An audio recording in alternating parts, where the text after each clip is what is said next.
Yeah! Look at that. First time all year. Come on. Your walk-off. It's a, walk-off Wednesday here on Ben and Woods. Look at that. That's the radio man in me. Always got to jam stuff together. Good morning, everybody. Oh, you guys feel better out there? Yeah, I'm sending the wolf. Oh, you sending the wolf? Oh, you feel better, MFer?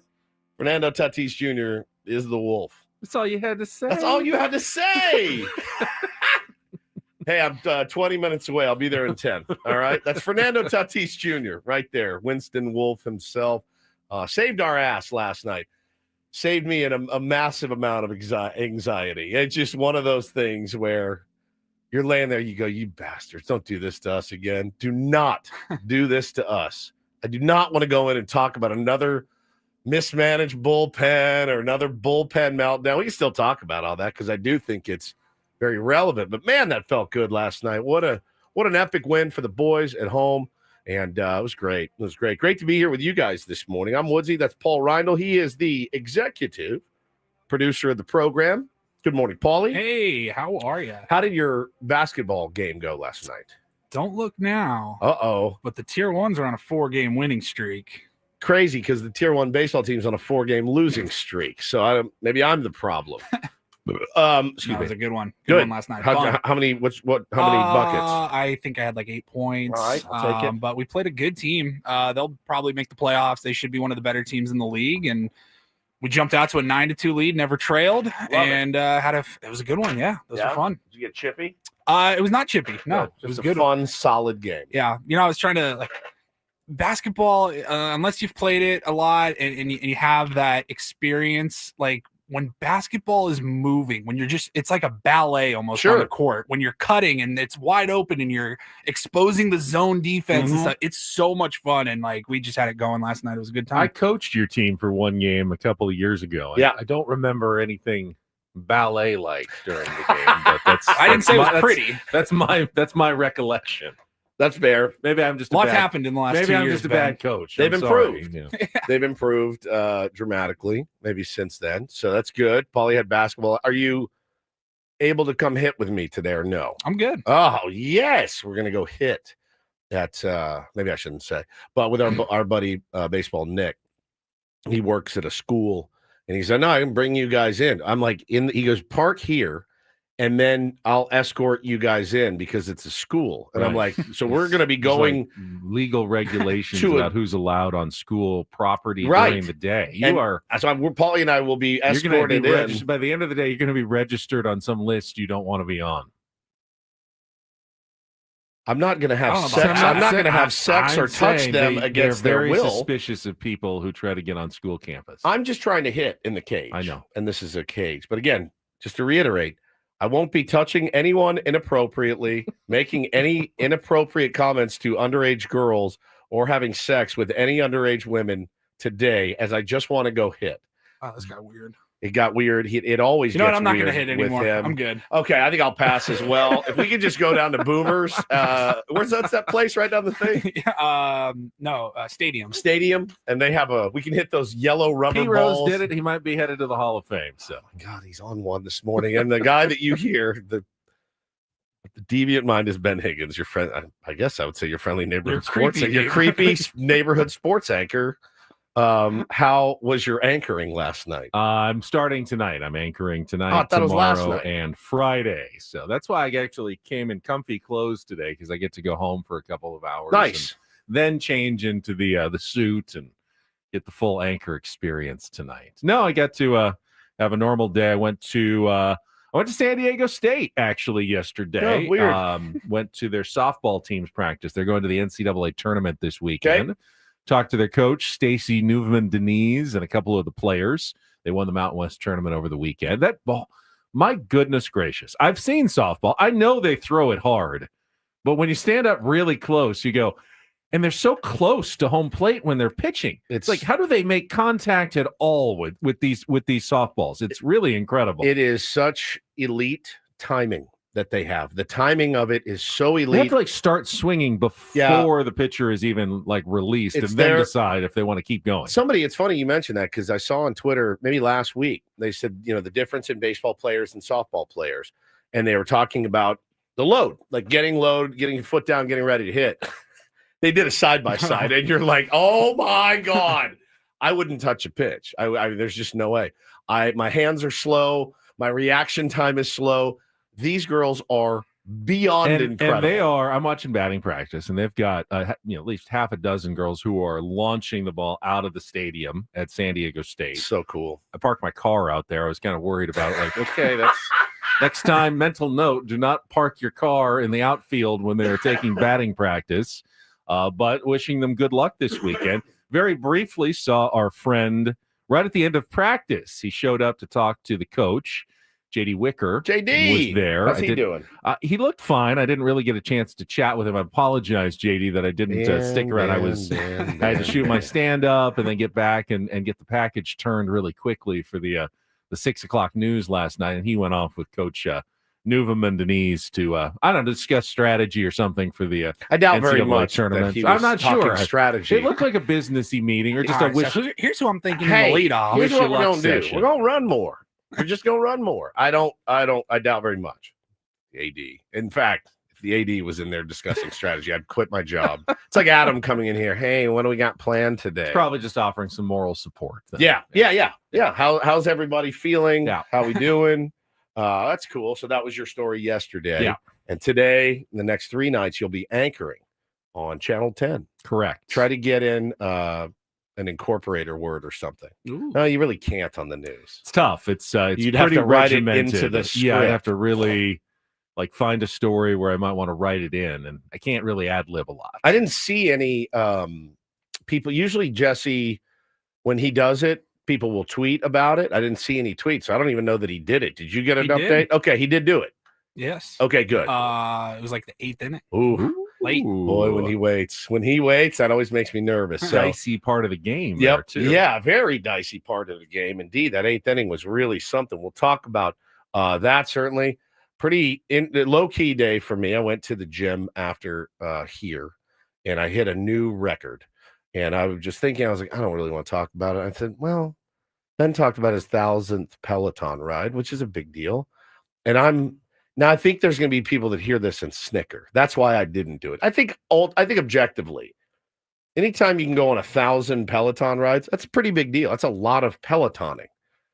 I did something that I think many, many people can do, but I was very proud of it. Does that make sense? It's still worth a victory It's lap. worth a victory lap a little bit. I will say because it was a personal if you goal. didn't bring it up now, Paulie and I had already discussed. Oh, maybe you sweet surprising angel. you It was going to be do this. Oh, it was do this. It was going to be a do this. Because it make me cry, dude. I went, I started going to this trainer, Brent, at the beginning of the year. And boy, he actually DM'd me over the holidays. And he's like, I heard you talking, bro. I always hear you're down on yourself. Come in and work out with me. And I've had that offer before. And I was like, all right, fine, I'll do it. And I went once, I hated it. And then I went again, I hated it. And then I went again, I hated it. And then I hated it and hated it. And then about the 7th or 8th time I went, I go, God dang, I feel pretty good. I'm in a pretty good mood. And then about 12 times I go, do I see is there a little hint of definition? There's a little something. And I go, okay. Honestly, it's the first time in my whole life. And I've had my health and fitness, things over the years. I've worked out with trainers before, but it's the first time in my life that I ever saw results. And I went, like, ever. My buddy Tom, who I love, had me doing all this weird stuff, and I felt better for sure, but I never looked and said, oh, that's a muscle. Like, you have a muscle there. Your boobs aren't boobing like they used to boob. They're kind of firm. This is weird. And so I went to him and I kept going back and I keep going back. And he goes, what's your goal? And I go, it's very vain. It's very selfish. I said, but I've always wanted to be able to bench press 225, which is the NFL combine weight. That's the one that that's the reps. That's what they, how many reps you get at 225? It's a 45, 245s on each side. So, right, I 145 on each, no problem. So I said, I want to be able to do 225. So we've been steadily building towards it. Now, I didn't hit my 225 yet, but I did join the 200 club yesterday, 205, which is a 45 and a 35 on each, plus the 45-pound bar. So, and by the way, it was a clean, like he helped me get it off, and then he put his hands away, and I went, "Rah!" and got one, and I was like, "Ooh," and I felt really happy, and I was really smiling ear to ear. He goes, "It's 200 club, dude. That's a big deal." Yes. So I felt pretty good. But now, 225 on the horizon. Woo! I'm excited. I mean, you've jumped up pretty quickly in the last few weeks. I have. I was at 195 and 185, and now I will say to Brent, obviously you've changed Woods' life a little bit here over these last few months. Woods, at least as far as I have experienced, thinks you're very mean sometimes. Oh, he's it's not mean. That's the wrong word. All right. He's the way you described it, I felt like mean might be the right word. He's unrelenting. You look at him sometimes and you go unaccommodating. Yes. And you'll say, like, you'll give him, because I'll never be like, "Hey dude, I'm done." Right? I'll never quit. But I'll be like, "Dude, he's like, all right, let's go get those out." And I'm like, "Are you serious?" So he's like, "Yeah, man, you got to do it. You got to do it." So he's been doing really, really good. Really, really good. Keegan says gains are built in the kitchen. Got to eat healthy. I've been eating incredibly healthier, so much healthier, and have now turned into, it's such a good transition. I've turned into the dictator at home. Oh, no. Hold that thought. Yeah. And we will get into your dictatorial reign at Casa de Woods after a check of traffic here. Remember, we're not going anywhere on 97.3 The Fan. From the 855 Get Ross Traffic Center, protecting San Diego after accidents or injury, here's Kelly Danick. Traffic is sponsored by Sedano Ford. Good morning. Couple of problems starting us off. An accident in the clearing stage, eastbound 8 Mission Center Road off-ramp. And a collision on the coastline, south on 5 past the Alyssa Creek Rest area. It's over the right shoulder, but emergency crews got that right lane blocked. This Memorial Day, support a veteran-owned dealership with real San Diego roots. The mega sale is on at Sedano Ford in La Mesa. Get into a 2025 F-150 Lightning XLT for just $129 a month. Offer ends sooner than later. Visit SedanoFord.com for more details. I'm Kelly Danick with Ben & Woods, San Diego's #1 sports station, 97.3 The Fan. I'll just admit that in my tenure as a husband and parent, I have been more a facilitator in my role. Yes. So tell me how it's going as a dictator at your home. Well, I mean, it's not going well. Typically, dictators are very successful, right? They're till they're not. Till they're not. Till they're overthrown. Till they're overthrown. And, usually executed. Correct. Yeah. Yes. We have that interview. Well, you got 2 little kids, and you say, I've now said I'm not joking. This is not Woods embellishing a story. I've now said for 77 nights in a row to my wife in front of my kids, I can't effing do this anymore with him, with my 4-year-old, Taylor. Refuses to eat, doesn't eat, pounds the table. I mean, he's a big boy now. He can speak in full sentences. Everybody understands what he says and needs, "I don't want that," and slams the thing. Meat goes flying up in the air. Vegetables go, 77 nights in a row of, I can't effing do this anymore. I cannot effing do this every night, right? Because I usually make the food, get it in there, and put the plate together for him. And Bo has been so good. He just pounds through it, whines a little bit because they're kids. Why is the food such a struggle to eat? Are you not putting the right seasoning on? No, so one night it will be eaten. The next night it's, what is this? This looks gross. That's the same thing you had 2 nights ago. It's your favorite meal. It just looks maybe a little different meat. You know what I mean? Like it's the same meat, but different brand. And they're so picky. You're saying your 4 and 7-year-old are unpredictably inconsistent.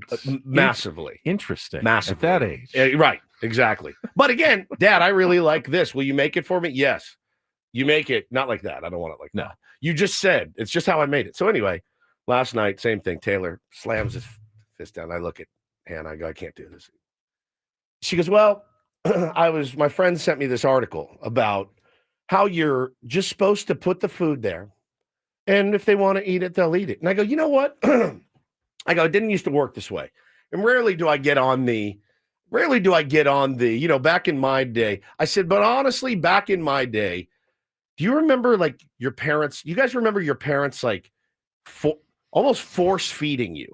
being like, hey, man, you're going to sit down at this table and you're going to eat because that's what this time is for. I'm trying to learn, we do things different. Not everything was better back in the day, as we know.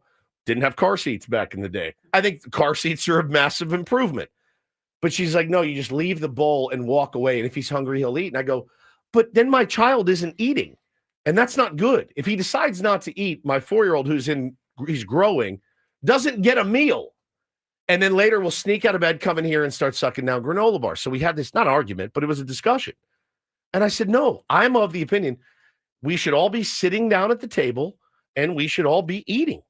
You just eat. Like, you just stop freaking out about it and just get it down and move on with it. But apparently that is the new way to do it. You just make your kids food and you leave it. And if they're hungry, they'll eat it. And I just don't agree.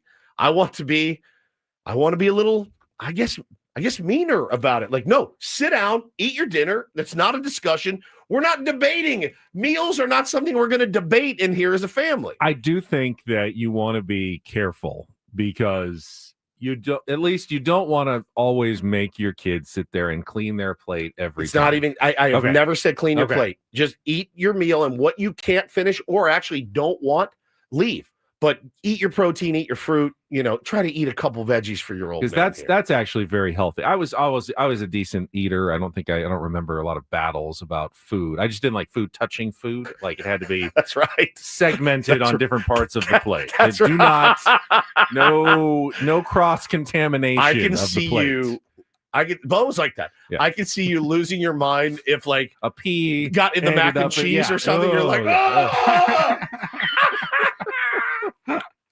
But otherwise, I was a pretty good eater. But I don't know. It was always kind of expectation. You finish your plate. I don't think my parents ever demanded it happened. I just felt responsibility to always finish your plate, and now I still do. And it's not the healthiest thing, but it's in front of me. I generally finish it and eat it every time. Purple says Ben is a food segregation. I was. Now I will put everything.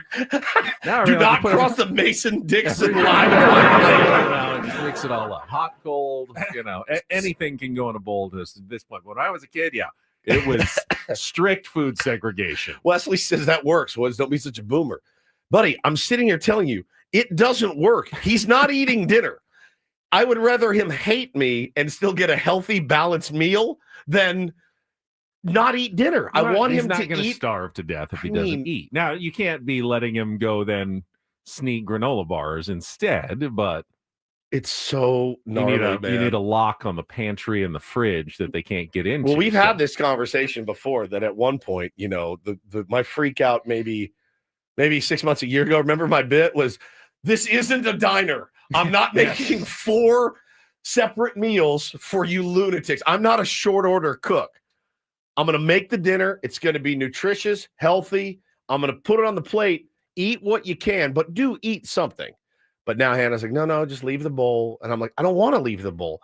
I also don't want to hold him down and force feed ground beef into his mouth. But I'm getting to that point where I'm like, I feel like I need to be sneaking in the middle of the night and giving him drops of nutrients in his mouth so that he gets some nutrients in his life. He said back in my day type of mindset.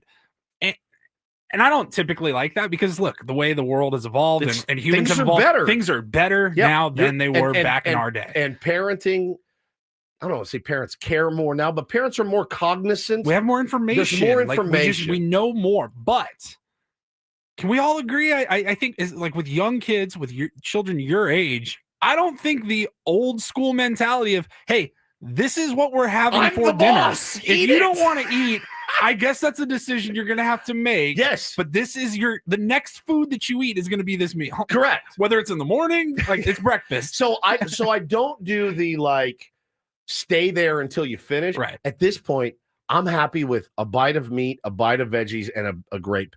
I don't ask for a lot. I'm not asking him to finish. Dad made you some, Dad's lifting weights now. I made liver for everyone. Like, no, I'm not doing that. It's stuff that he likes. It's just, bro, it is so frustrating. And every night, the panic starts for me at about 4:15. When I start looking around, I go, I got to start cooking. Oh, God. Because he's going to walk in, or the other one's going to walk in. What are you making? X. Ugh. It's just so defeating. Man. They own my funny ass. because, the parental pressure never seems to work. I told you I had one who wouldn't eat a vegetable. It's buttered noodles and chicken nuggets, and really that was his diet for several years. But what changes it is actually it's peer pressure, and then boy, when they get a girlfriend and she eats different things and they feel like they have to start trying different stuff, changes the world completely for No, them. I think Yeah, I'd be really more into Mediterranean food all of a sudden. Exactly. I really would be concerned if my 4-year-old brought home a Your girlfriend girlfriend. and was like, well, she likes Indian food, I Dad. wouldn't be that surprised if Taylor brought home one at this point. I wouldn't either. He's probably going to make me a grandfather. in Dad, I'm middle really school. into Euros now. If you could just make one of those for us. I want to say, like, be as into healthy food as you are into girls. That's what I want to tell him. But, bro, he's such a light, though. I mean, he's such a funny, cuddly, sweet light. But I'm like, buddy, at your dinner, you're going to kill your old man. I was like monitoring my heart rate, like at dinner for the last week, and it goes from about 4 to 6. It spikes because I just get so anxious about it, dude. But yeah, man, I'm not asking him to clear the plate. I'm not asking him to sit there, and I'm just saying, buddy, when I put the plate down and we sit down as a family for dinner, I just need you to eat. And if you don't like the meat, fine, eat the veggies, eat the grape, eat a couple grapes. But he's killing me. He's killing your boy right now. I wish you the best of luck. Thank you. You have no advice for me. I gave it to you. Yeah, you just like Paulie said. What do you think? They Should I eat it or leave? they Should don't I eat it? leave it or should I be a jerk about it? No, I'd say just leave it. If they eat it, they want to eat it. Don't give them other options. All right. That's the option. All right, we need to obviously get into the Padres last night. The walk-off win, another bullpen meltdown, though, a lead loss. There's a reason for celebration, but still reason for concern. Our Padres Wrap-Up finally back to the winning side coming up in our next segment. It's also a Big League Wednesday, and we got a double dose of Big League Wednesday. The Scan Man is going to join us at 7:35 this morning. Padres dugout reporter Bob Scanlan is going to be with us. And Love that yes, dude. I know he got a new job, but he is still going to check in. The hitting coach for the Texas Rangers, and still, I believe, Odyssey podcaster Bret Boone is going to be with us at 8:35 this morning on the program. He was texted Paul. He said, "Hey, bro, just so you know, I haven't been watching many Padre games." I'm like, "You're a professional hitting coach. We don't care about your Padres analysis. I want to know what's up with the Texas Rangers and what's it like walking in there I'll give you as a Bret hitting Boone's coach." Padres analysis. What a game last night. Hey, man, this Fernando Tatis Jr. He's really kid, something. man, he's looking like this could be an MVP Yeah, caliber man, year. he's hitting the ball hard. That's it. I asked him about the Pete Rose story. His dad played with Pete, right? So I mean, He's answered. I don't want to talk. You don't He's want to talk answered about it. it? It's He a did. big He had Pete story Rose today. on. It's a big Yeah, story. I I don't know. want to talk about it, but all right. I want to we have a chance to talk to a big league hitting coach that, by the way, just got the job and had no idea at the beginning of the year he would even be considered as a hitting coach. I think that's fascinating. Got all the walk-off calls coming up next. Glad to have you with us on a Wednesday morning, Tier 1s. It's Ben Woods on San Diego's #1 sports station, 97.3 The Fan. But first, listen, I don't have it all figured out at home, certainly, but few of us do. But I do have it figured out with Underdog. Always having a great time playing daily fantasy with Underdog, one of the leading sports apps out there. A lot of people winning some money. For me, I just like having fun. Sometimes it lets me do daily fantasy with sports I don't normally watch. And, right now they're doing the NBA playoffs and it's kicking off. The WNBA is starting right now. Underdog, again, one of the best places to make picks during the basketball playoffs. Just choose whether players will go higher or lower on points, assists, rebounds, things like that. Total layup, guys. Once you feel good, you can play with as little as $1. So if you get everything right, you could win up to 1,000 times your money. Very, very fun, very simple to do. Download the Underdog app, sign up with promo code WOODS to unlock a special offer of up to $1,000 in bonus cash when you make your first deposit. That's promo code WOODS. Must be 18 and over, 19 and over in Alabama, Nebraska, 19 and over in Colorado for some games, 21 plus in Massachusetts and Arizona. Present in the state where Underdog Fantasy operates. Terms apply. Concerned with your play? Call 1-800-GAMBLER or visit ncpgambling.org. In Arizona, call 1-800-NEXT-STEP or text NEXT-STEP to 53342. In New York, call the 24/7 Hope line at 877-8-HOPE-NY or text HOPE-NY.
Hey players, things are about to get real here in San Diego.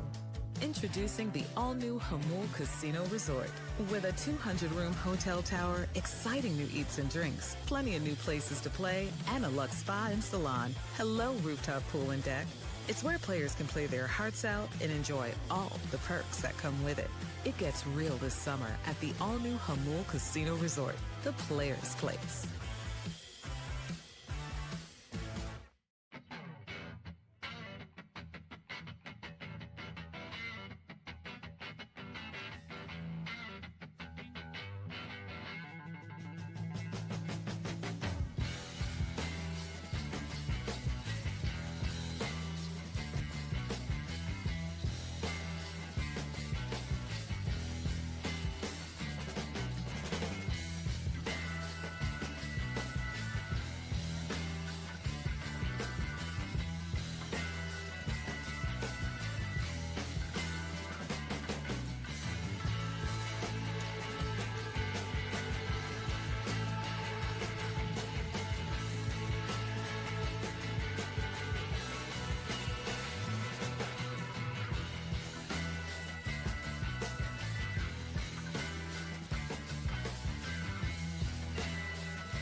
Hey play.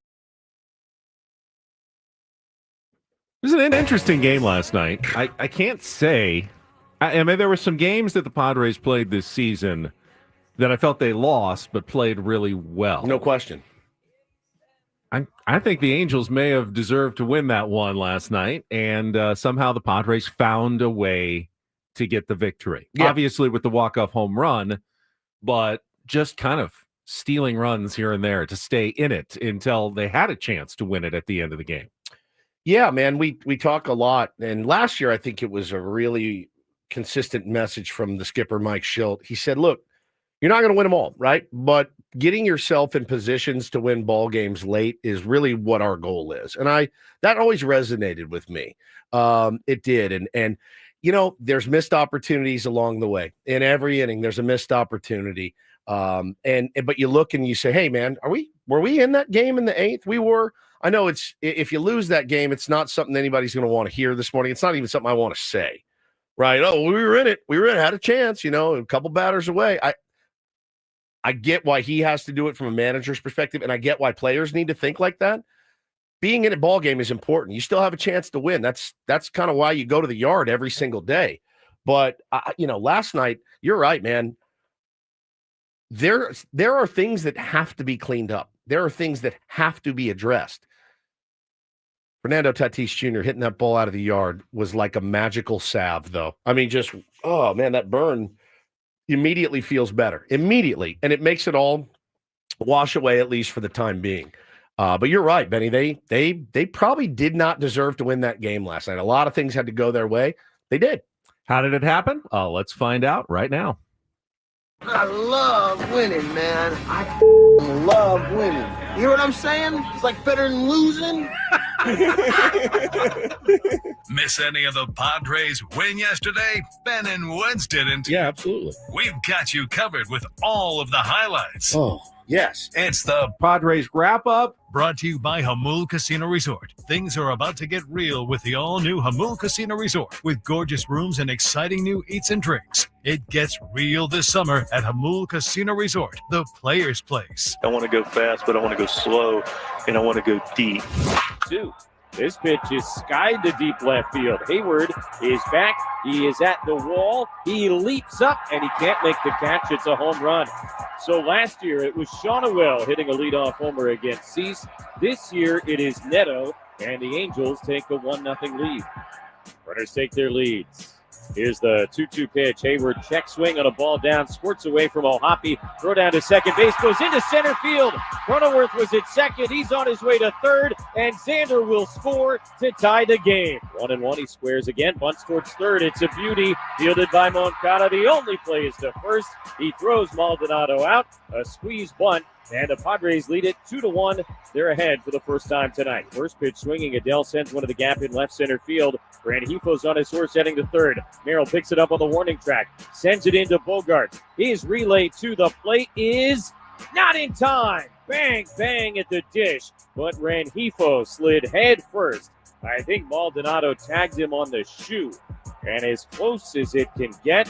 But Joe Adele has tied the game 2-2 here in the seventh inning. Pitch to him is swung on, hit in the air, deep to left field. Heyward is back at the wall. He turns to watch. It's going to go. Pinch hit, home run for Lugo. His second major league home run, both in the pinch. This one a 2-run shot, and all of a sudden it's 4-2 Angels. 1-1 pitch, popped into shallow left center field. Long run, Ward coming in, drops in front of him. Tatis has scored. Manny will be held as the throw comes in, and a one-run game as Gavin Sheets muscled one the other way and dumped it in between Ward and Neto. Here's the pitch. Xander takes in the dirt, kicks away from O'Hoppe. Machado on his way, the throw and the tag, and he lost the ball. Machado scores, and the game is tied. And Fernando swings, hits it in the air, high and deep to left center field. This one is way back, gonna go! Walk-off home run, Fernando Tatis Jr. A 2-run shot against Kenley Jansen. And tonight it's the Padres who come from behind and beat the Angels 6-4. Put it all together, man. Special player. You know, what a privilege to be with him. Have him as a Padre. A lot of stars on display tonight. You know, he's finished it out. Other guys we'll get to, but yeah, Toddy's been, you know, MVP caliber. I mean, it's right there every night.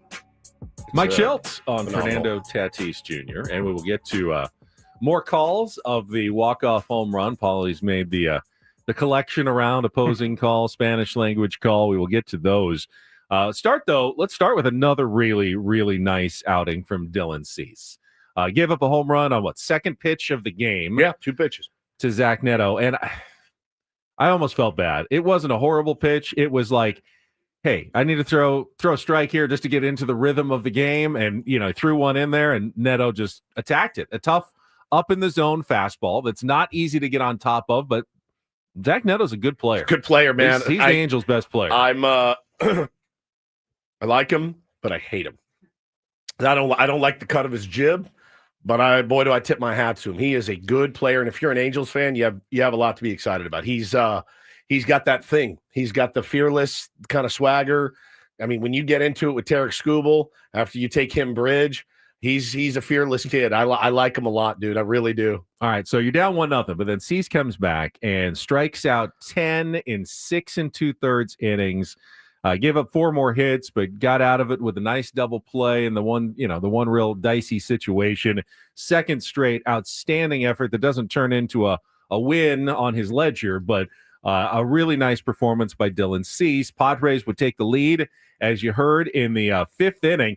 I do want to point out, and Mike Schilt also talked about this in the postgame show, Jake Cronenworth making what you probably don't see in the box score, an infield single stop in the 4th inning that prevented a run from scoring.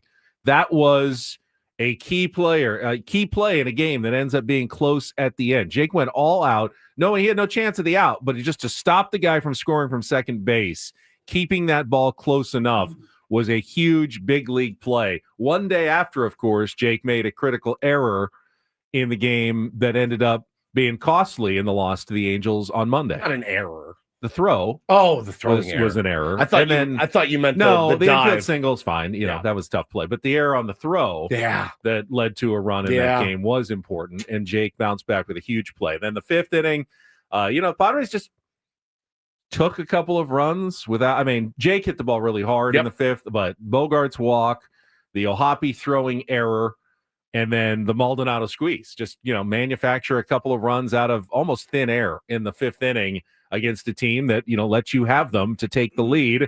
And you're cruising now. You're up 2-1. Cease walks his last batter. It's a good at bat at the end. Rengifo, I think. Great pitch too. I mean, great pitch that you throw and you go, he's going to swing at that. It was a ball. It was the first thing Dylan asked when they walked out to the mound to take him out after 102 pitches. He goes, "Was that a ball?" And Maldi nodded. I was like, "Yeah, it's a ball." He said, "All right." I mean, great pitch, a dream pitch. A guy, Rengifo should be swinging at that 99% of the time. I did see, as we always do, that this one's on Schilt. You can't take him out there. You got to remember, man, the guy just threw 102 pitches. You do remember he came out of his last start with a forearm cramp. Everyone was nervous. Hopefully, it's nothing. I'm absolutely okay there. Either way, I am. I'm okay either way. If he decides I'm going to leave Dylan Cease in, and for this one, I'm going to give him one more guy because he just made a really sharp pitch. I'm going to give him, see if he can get out of it. I'm okay. But you got Estrada ready. And you got a very light-hitting pinch hitter coming up to the plate. It was Adele. And then you got the light-hitting pinch hitter up after that. And Estrada's he's been really, really good all season long. And, it was really, the idea was just the one batter because he had pitched, obviously, on Monday. Yep. And Schilt thought this was the time. I've got Estrada, a couple bullets, get this batter, and that's probably it for him in the game.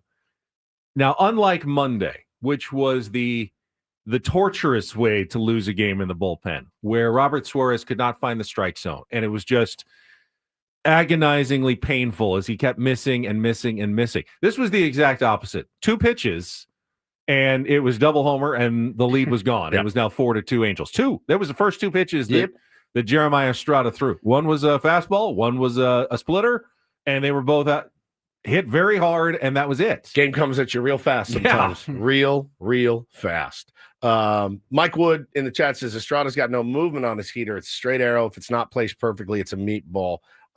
He has to locate that. And actually, the pitch was up. Joe Adele is absolutely hunting fastball right there in that scenario, that situation. Got the pitch he can handle. Put a good swing on it. It sucks. And look, man, he has been a little bit. What is that noise? It's like a little kid crying. You guys hear that? I did hear that, yeah. What was that? Is there a cat in here? Did you hear that, Paul? Not at the moment. What? My mushrooms? No, I heard it too. You heard it too? Yeah, I heard so he's get out of here, Whiskers. Look, the whole bullpen's a little shaky right now. Everybody's a little bit leaky. Everybody's a little bit shaky. It is weird how usually when a unit together is so good for an extended period of time, as the Padres bullpen was, there will be signs of leakage. It'll be, all right, maybe a couple of guys got hurt and now you're relying on other guys that you weren't before. Or maybe, a couple of guys just get into a funk, but there's still a few guys who are pitching well. You rarely see a unit go from, 150 miles an hour, just cruising, all of a sudden, just everyone at the same time crashes into a wall with no explanation. There weren't a bunch of injuries, nothing There was no concerning signs until this last week when they went from best bullpen in the league to essentially worst bullpen in the league. Well, I mean, look, I saw our buddy Italian Paul tweeted last night, you can't keep running Morejon, Estrada, Adam, and Suarez out there. I'm like, sure you can. Yeah, and you can't run Reynolds or Wandy or Matsui. You just have to stop. You have to replace your entire bullpen. When they hit a skid, you just send them all down and bring up a fresh crop of. That's what I'm joking. Yeah. You can't. It doesn't exist. These blanket statements that everybody likes to make all the time. Yeah, send them down. Italian Paul. You got to getting get after someone. it.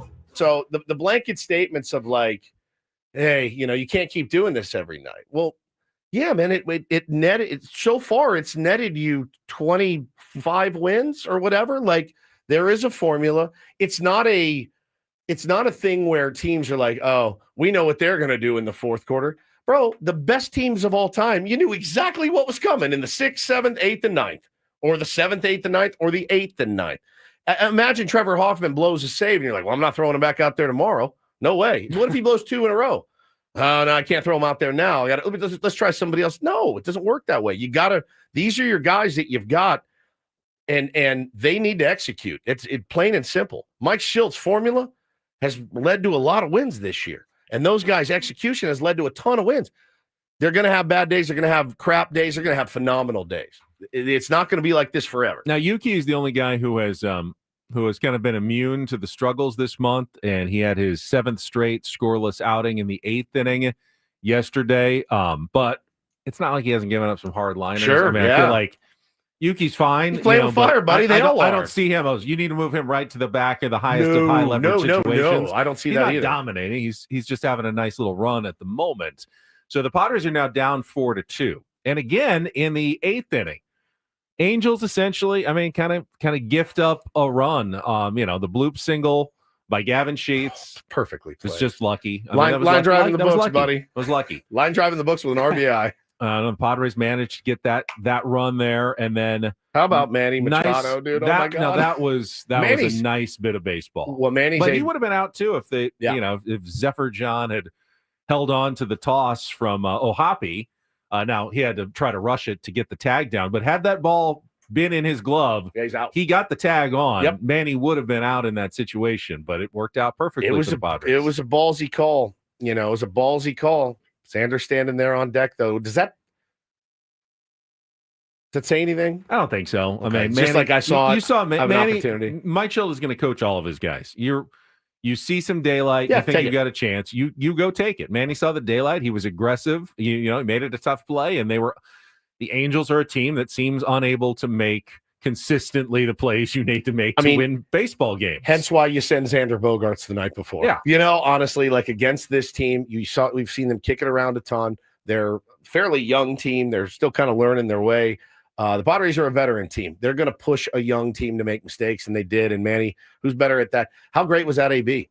Just an incredible AB. Fouled off some good pitches. To the walk, and then laid off the ones he was supposed to lay off. Missed that cement mixer, and I don't know that I've ever seen him swing. He hasn't swung hard this year. He's like backed off until that pitch. He was going for it. I don't think I've seen him swing that hard, maybe ever, dude. And he was like, "You've got to be kidding me! I missed that." So Adam comes in the 4-4 game. He was really good last night. Yep. Bounced back, very nice. 1, 2, 3. So we go to the bottom of the 9th, and we will give you all the rest of the calls of Fernando Tatis Jr.'s walk-off home run right after this check of traffic on 97.3 The Fan. From the 855 Get Ross Traffic Center, protecting San Diego after accidents or injury, here's Kelly Danick. Traffic is brought to you by Valvoline Instant Oil Change, a 15-minute drive through oil change. Pretty quiet on our roads at this time. However, you're still going to find a little activity on South High Coastline past the Aliso Creek Rest area. Emergency crews on scene of this crash. It's got the right lane blocked. San Diego. Before you cruise out this Memorial Day, stop by Valvoline Instant Oil Change. No appointment needed, just 15 minutes, and your road trip ready. Valvoline Instant Oil Change, experts you can trust. Visit SoCalOilChange.com for coupons. I'm Kelly Danick with Ben & Wood, San Diego's #1 sports station, 97.3 The Fan. So Elias Diaz leads off with a walk against Kenley Jansen in the bottom of the 9th inning. And of course, maybe the most surprising walk I've ever seen.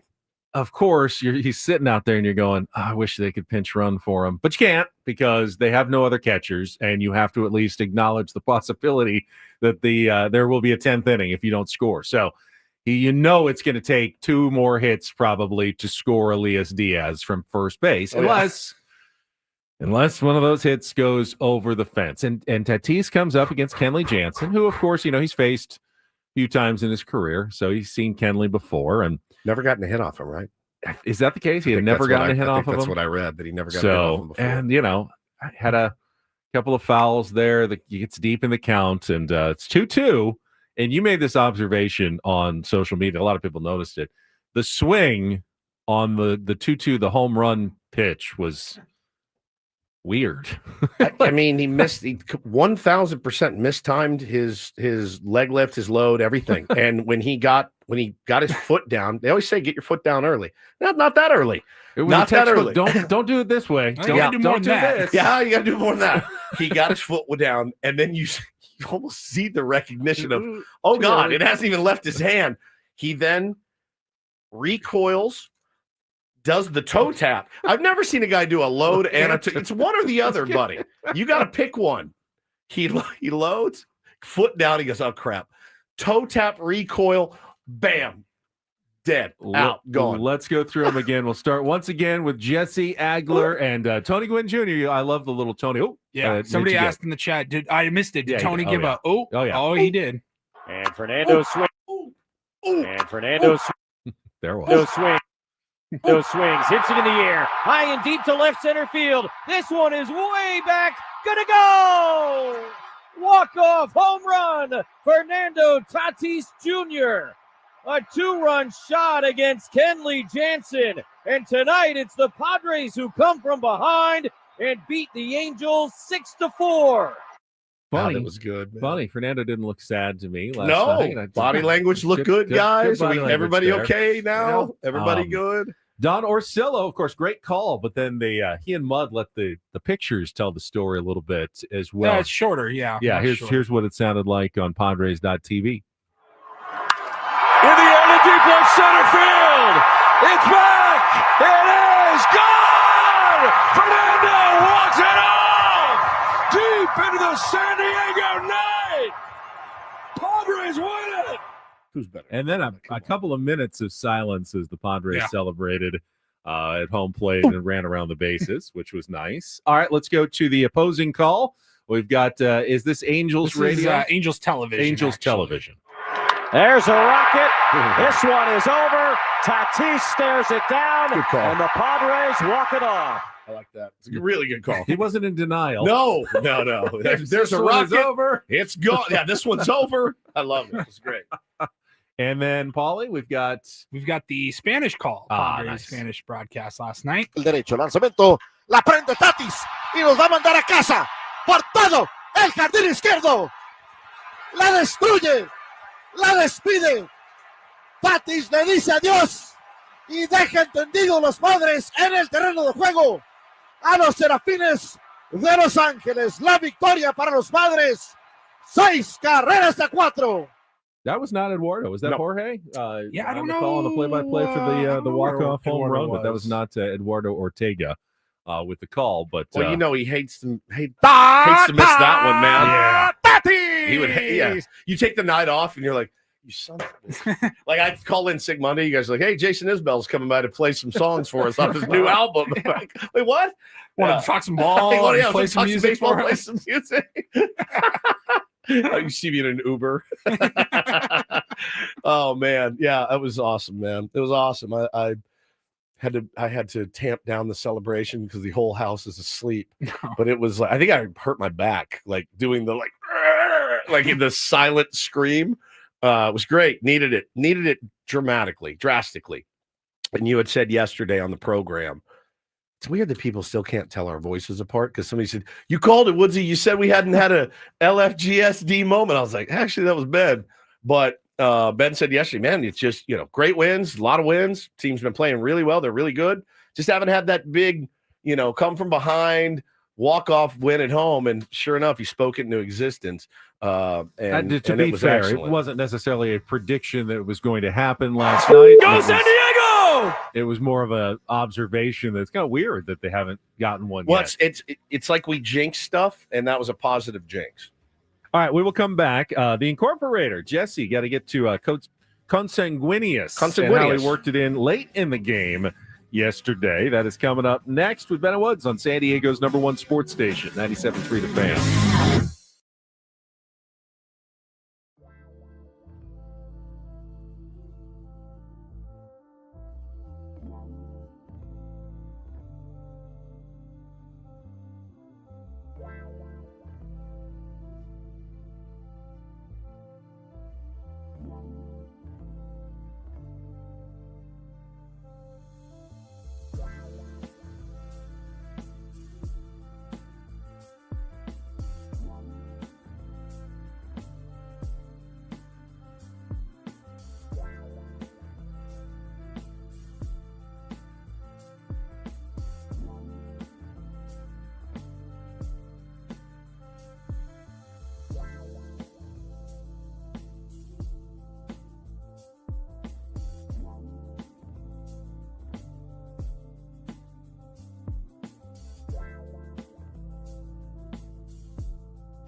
So Jesse apparently, after getting to his Incorporator before the first pitch last week, so early, he cut it a little close last night. It was through the seventh inning. Of course, the Angels had come back to take the lead.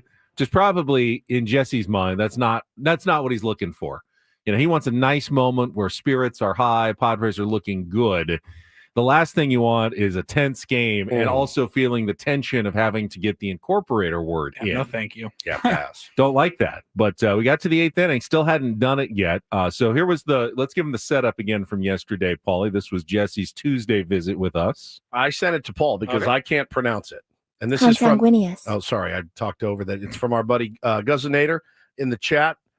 Hit it. Consanguineous. Consanguineous. Consanguineous. Consanguineous. The snicker. Something to do with blood. Yeah, related by Sanguine, blood. yeah. Oh, yeah. So from Relating sanguine, to- sangre. Relating to or denoting people descended from the same ancestor. Consanguineous. Okay, so it's a bloodline thing. A Yes, bloodline. bloodline. And we go to the bottom of the eighth inning last night. Jesse waiting a little bit longer than last week, but he absolutely nailed it. And right at the edge of the warning track, he'll make the catch. One down, Shotwell back to first base. And you and I were talking off the air yesterday about these two managers. Ron Washington, obviously, for the Angels, and Mike Schultz for the Padres. And the relationship is not actually consanguineous. They are kind of ideological siblings. A couple of managers who love to coach, love to teach, love to get their hands dirty, if you will, with their teams. I love that, dude. But it feels like they may share some ancestry, even though they don't look much alike. No, they don't.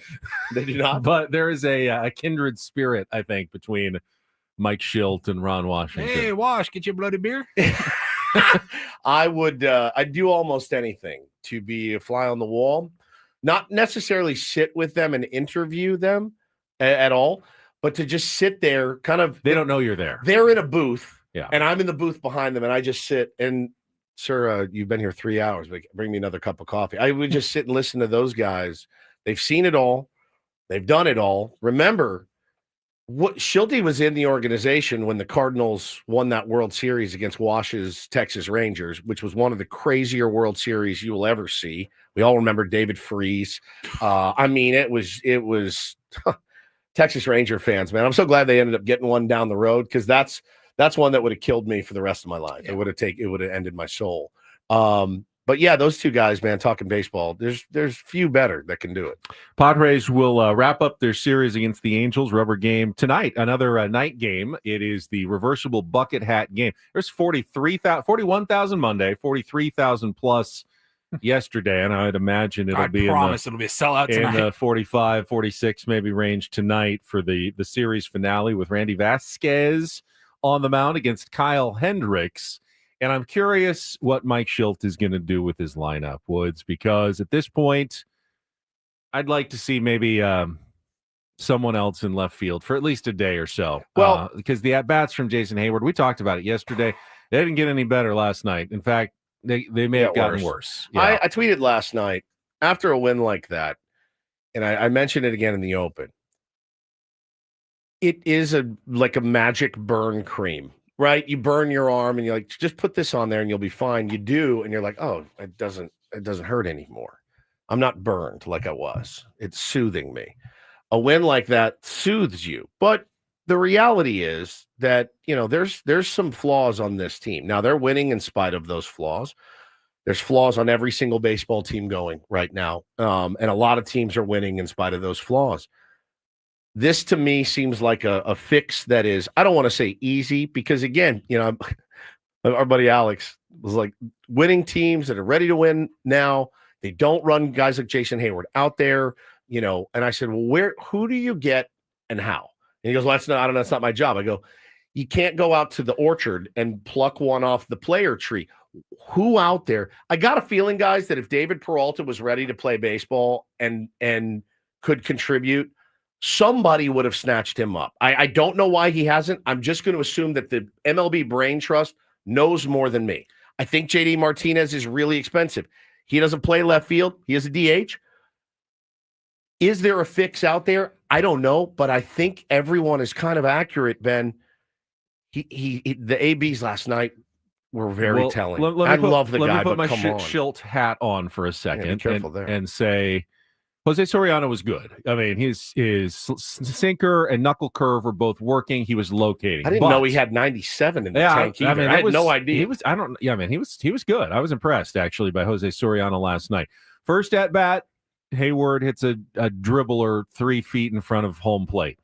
Second at bat is in the fifth when he's got the runners on, and it was the Ohapi error. He struck out on that ball. I don't know how they missed his swing. It was I think it was a 2-2 pitch, and they ended up scoring on that play. And then Cronenworth went around to third. He had a chance to bring in Cronenworth, struck out badly on the next pitch when he was gifted another chance at it. Now the Padres ended up scoring on the Maldonado squeeze one batter later, so they got it down. But that wasn't a good at bat. And then he came up with the bases. He walked in the seventh, but then came up with the bases loaded in the eighth with 2 outs with a chance to break a 4-4 tie and struck out again. This time against Neris. 90. It was 93 down the middle to start. I mean, it was the perfect pitch for a lefty to just throw the head of the bat. Then he went 2 feet out of the zone, jumpy, like a jumpy AB, not comfortable at all. Again, love the guy. After Cronenworth had just walked, too. So you had to be cognizant that Neris may have trouble with the zone, and he went chasing after that pitch. Yeah, it's tough, dude. The numbers are not good, at all for Jason Heyward right now. He is hitting 173, Benny. His OBP is 226. He is slugging a robust 280, and his OPS, his on-base plus slugging, is 506. And there's got to be another option. Now, I don't know what that option is. Do you give Tirso another shot? Can you? Well, today I would just say, put Tyler Wade out there. Sure. It's a lefty against a righty and Hendricks, and just give Heyward Hendricks a day off. Throws like 68 miles an hour. I would give Brandon Lockridge a look too. If you needed to, if you could put him out there, righty lefty. Who cares? It doesn't have to go righty lefty every single time. Who's swinging the bat better? Who's giving you better ABs? It might be Locke right now. So whatever, man. I just don't think it can be Jason Heyward, and I do think you have to start looking at other options. Again, nothing personal. Absolutely, I told you my one magic wand player at the beginning of the year after spring training was Jason Heyward. I would love nothing more than to touch the top of his head with a magic wand and say, "You're going to hit 250, and you're going to hit 12 bombs, and you're going to drive in 47 runs for the Padres this year and play a really good left field." I would have done that in a heartbeat. That would have been my guy. I love the dude, but it may be time. When we have Mike Schilt on Friday, if we asked him about Jason Heyward, and we might, I know what he's going to say. Yeah, this guy is a proven veteran. He'll turn it around. We got to give him a chance. He will be very positive. He'll talk about some of the great defensive plays, the leadership he's done, why he's still valuable to this team. And all of that will be true. It will all be true. I promise you that even Mike Schilt and AJ Preller are starting to ask the questions of themselves. Who's next? About whether or not, how long this can go on now. Because it is or will cost them games because they're just not getting enough production out of a spot on the field where you should be able to find production. I know we say that about first base. It's really, first base, easy to find an offensive player there. Corner outfielder, super easy. So easy. Why don't we ever? It's not that easy, but we have a second baseman playing first base. You should be able to find some more offense out of left field without giving up that much defensively. Yeah. And they are quietly now asking themselves the question, how long do we give Jason to turn it around? Yeah, no question. I mean, when you've got the fan base lobbying in my DMs, why not pinch hit Tyler Wade there? That's when you know you're in trouble. Why not pinch hit Tyler Wade there is not a DM I ever thought I would get. So yeah, it's tough, man. Tough night for Jay Hay, certainly. And again, given a lot of opportunity to get the job done. Again, sack fly. He hits that sack fly. He changes the narrative just a little bit. Yeah. Hey, man, at least he came through there. We can trust him. He's a veteran. There's no reason you can't get a sack fly in there. I think Benny nailed it. We talked about it a little bit on Monday when you were out. Like, I'm ready to see Tyler Wade, I think, get the majority of the reps in left field. Maybe, Lockridge. Who would have thought you would have ever said that? Right. But I'm ready to see Tyler Wade get the majority of the reps in left field is a quote from the Padres flagship on May 14th, 2025. And I agree with what Ben said yesterday and Monday in that the August 1st left fielder, or whoever plays left field in the playoffs for the Padres, should they make it, I don't think he's in the system. No. I don't think he's not in the organization right now. I couldn't agree more. I couldn't agree more with that sentiment. I'm fine with like Wade with some Lockridge mixed in. Bro, and get you to the trade deadline. Those are fine bench pieces. Yes. Those are fine bench. Lockridge and They Wade have are roles. absolute. They have roles. I don't want Tyler Wade getting regular ABs. I don't want Brandon Lockridge getting regular ABs. But now today I do, because you don't have anybody You got to else. look at what else you have, and it's not great any way you look at it. Yeah. I did see yesterday, I had to laugh, that somebody tweeted that Yuli Gurriel is now taking reps in left field. Oh, you should have done that a couple months ago. Padres could sign him. He said, here was the quote. Yuli Gurriel is working on gaining more flexibility to play left field, as reported by John Heyman. I can add that several teams have shown interest in the 40-year-old free agent. And I quote tweeted with, I'm not sure defensive flexibility was the issue. Are they like Mexican league teams? Right. Adult league team. I'll take them on the tier ones this weekend. I can still add them to the roster. But no, like he didn't. We He could didn't sign hit. Yuli Gurriel. We could sign Joey Gallo for some bullpen help. Yeah, seriously, he didn't hit. You get a Yuli Gurriel, not like we need a left fielder. I heard he's especially one who's playing out of position and is 40 and is not hitting. Right? He ticks all the boxes of. Bro, the guy lumbered around playing first base. I don't look at that and say, oh, that's an option for us moving. Not us, but for if I'm another team. Who knows? Somebody may pick him up and throw him in the DH spot. But yeah, man, we definitely need a left fielder. I would say we need a guy that's going to be a permanent left fielder for this team. Yeah, I mean, who's out there? As you mentioned, JD Martinez not going to play left for you at this point. Maybe the Nationals will move James Wood. James Wood would be a nice piece to Let's have. just not go down that road. I know what that would look like right now with an outfield of Wood, Merrill, and Tatis. Are you kidding me? That's like DiMaggio and Mantle, and none of us are relitigating the Soto trade. We were all happy. We're all happy that they didn't include Jackson Merrill in that trade. They had to trade someone to get Juan Soto at the time.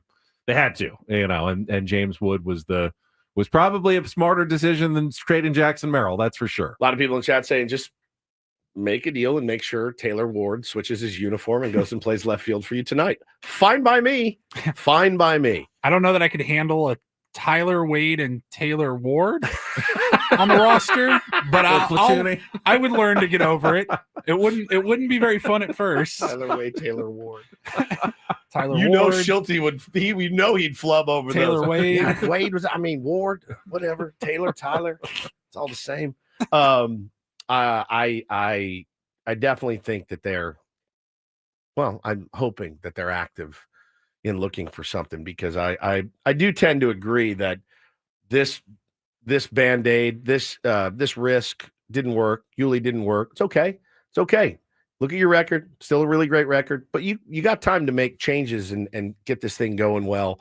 AJ's got a good track record over the last few years of finding those diamonds in the rough. Yeah. These old aged players that kind of just get thrown to the wayside. Last year's gambles worked. Period. The end. They worked. Peralta and Solano, they worked. But when you hit a little lottery twice, you're gonna think, "Oh, I got this. We can do it again next year." It just doesn't work out. It's like what 2 is years David Peralta ago doing right now? Playing video games. Yeah, I'm not kidding. 2 years ago, we had Robinson Cano, we had Matt Carpenter, we had Rugi Odor. You just kind of throw a bunch of crap at the wall and see what sticks. Ben always makes the point about Peralta too. He was like a day away from being DFA'd. Like, he was so close. It's not like he came in here gangbusters either. Not that I'm sitting here saying just give J.A. a little more time.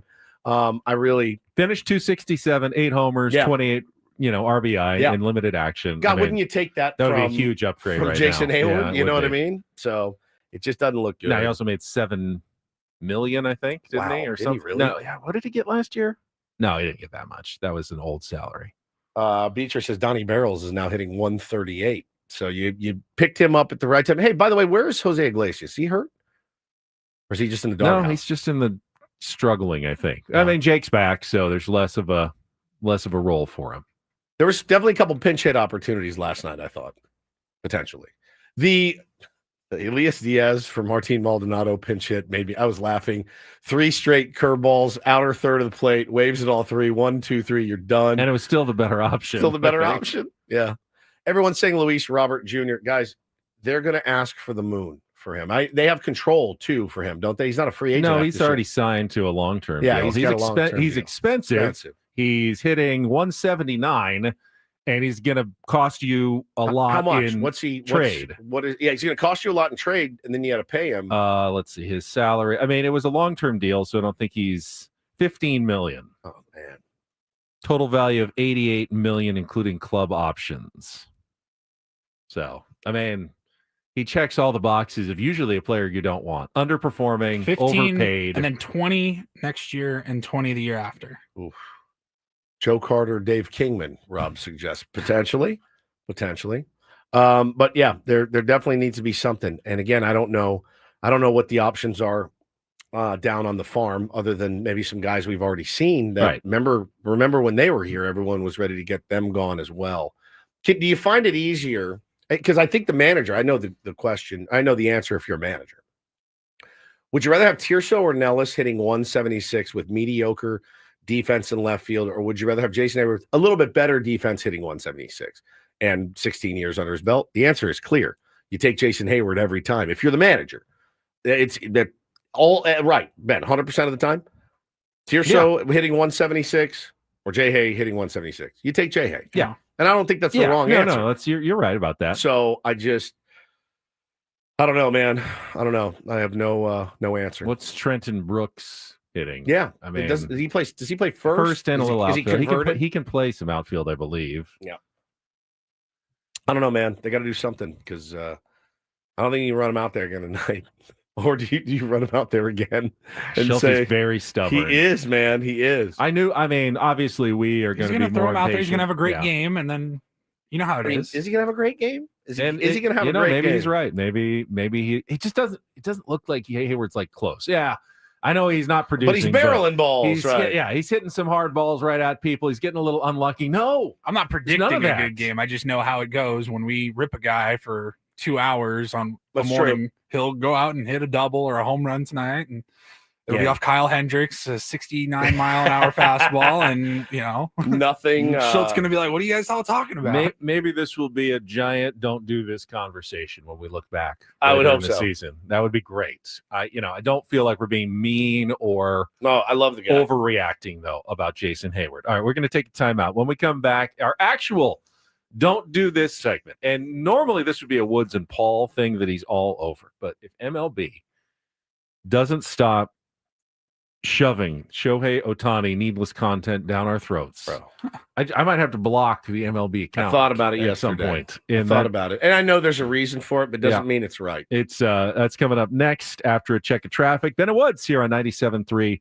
The Fan. First, though, talking about Prize Picks daily fantasy for everybody. I love Prize Picks because I feel good with millions of members. You're in a community of a ton of people who just love playing daily fantasy, setting their lineups between 2 and 6 players every day for a shot to win up to 2,000 times your cash running your game all season long on Prize Picks. You look at, for instance, on a Wednesday, you got a full lineup of baseball games.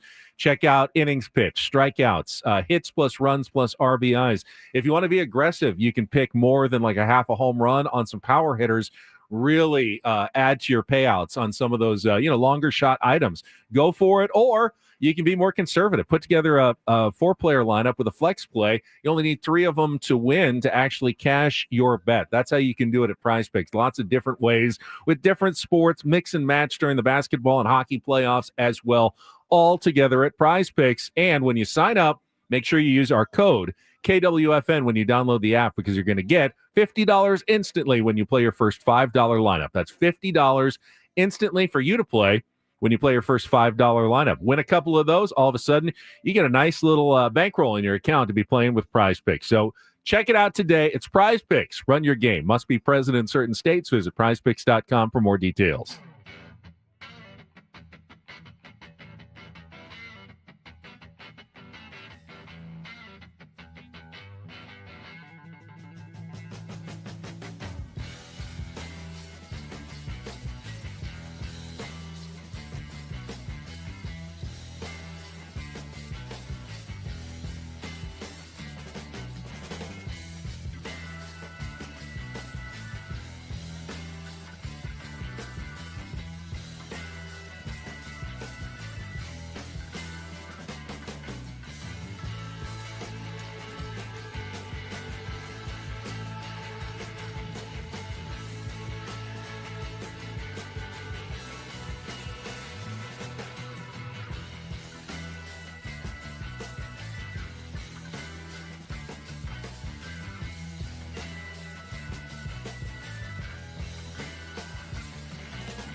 Hey players, things are about to get real here in San Diego.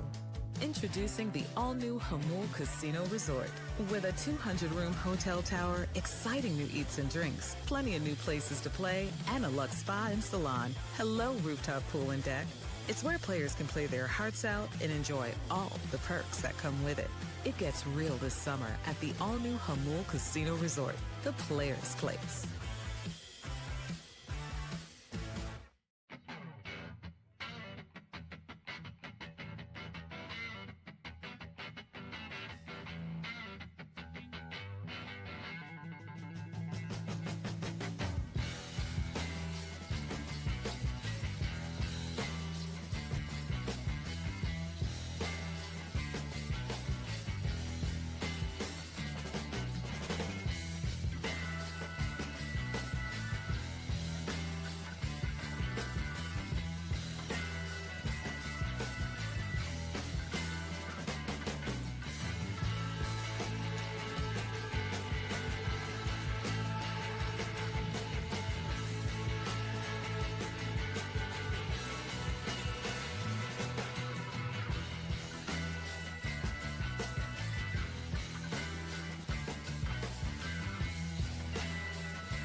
Got the Scan Man, Bob Scanlan, joining us in our next segment. So let's get right to it. Don't Do This today. Don't Do This is brought to you by Trust and Will.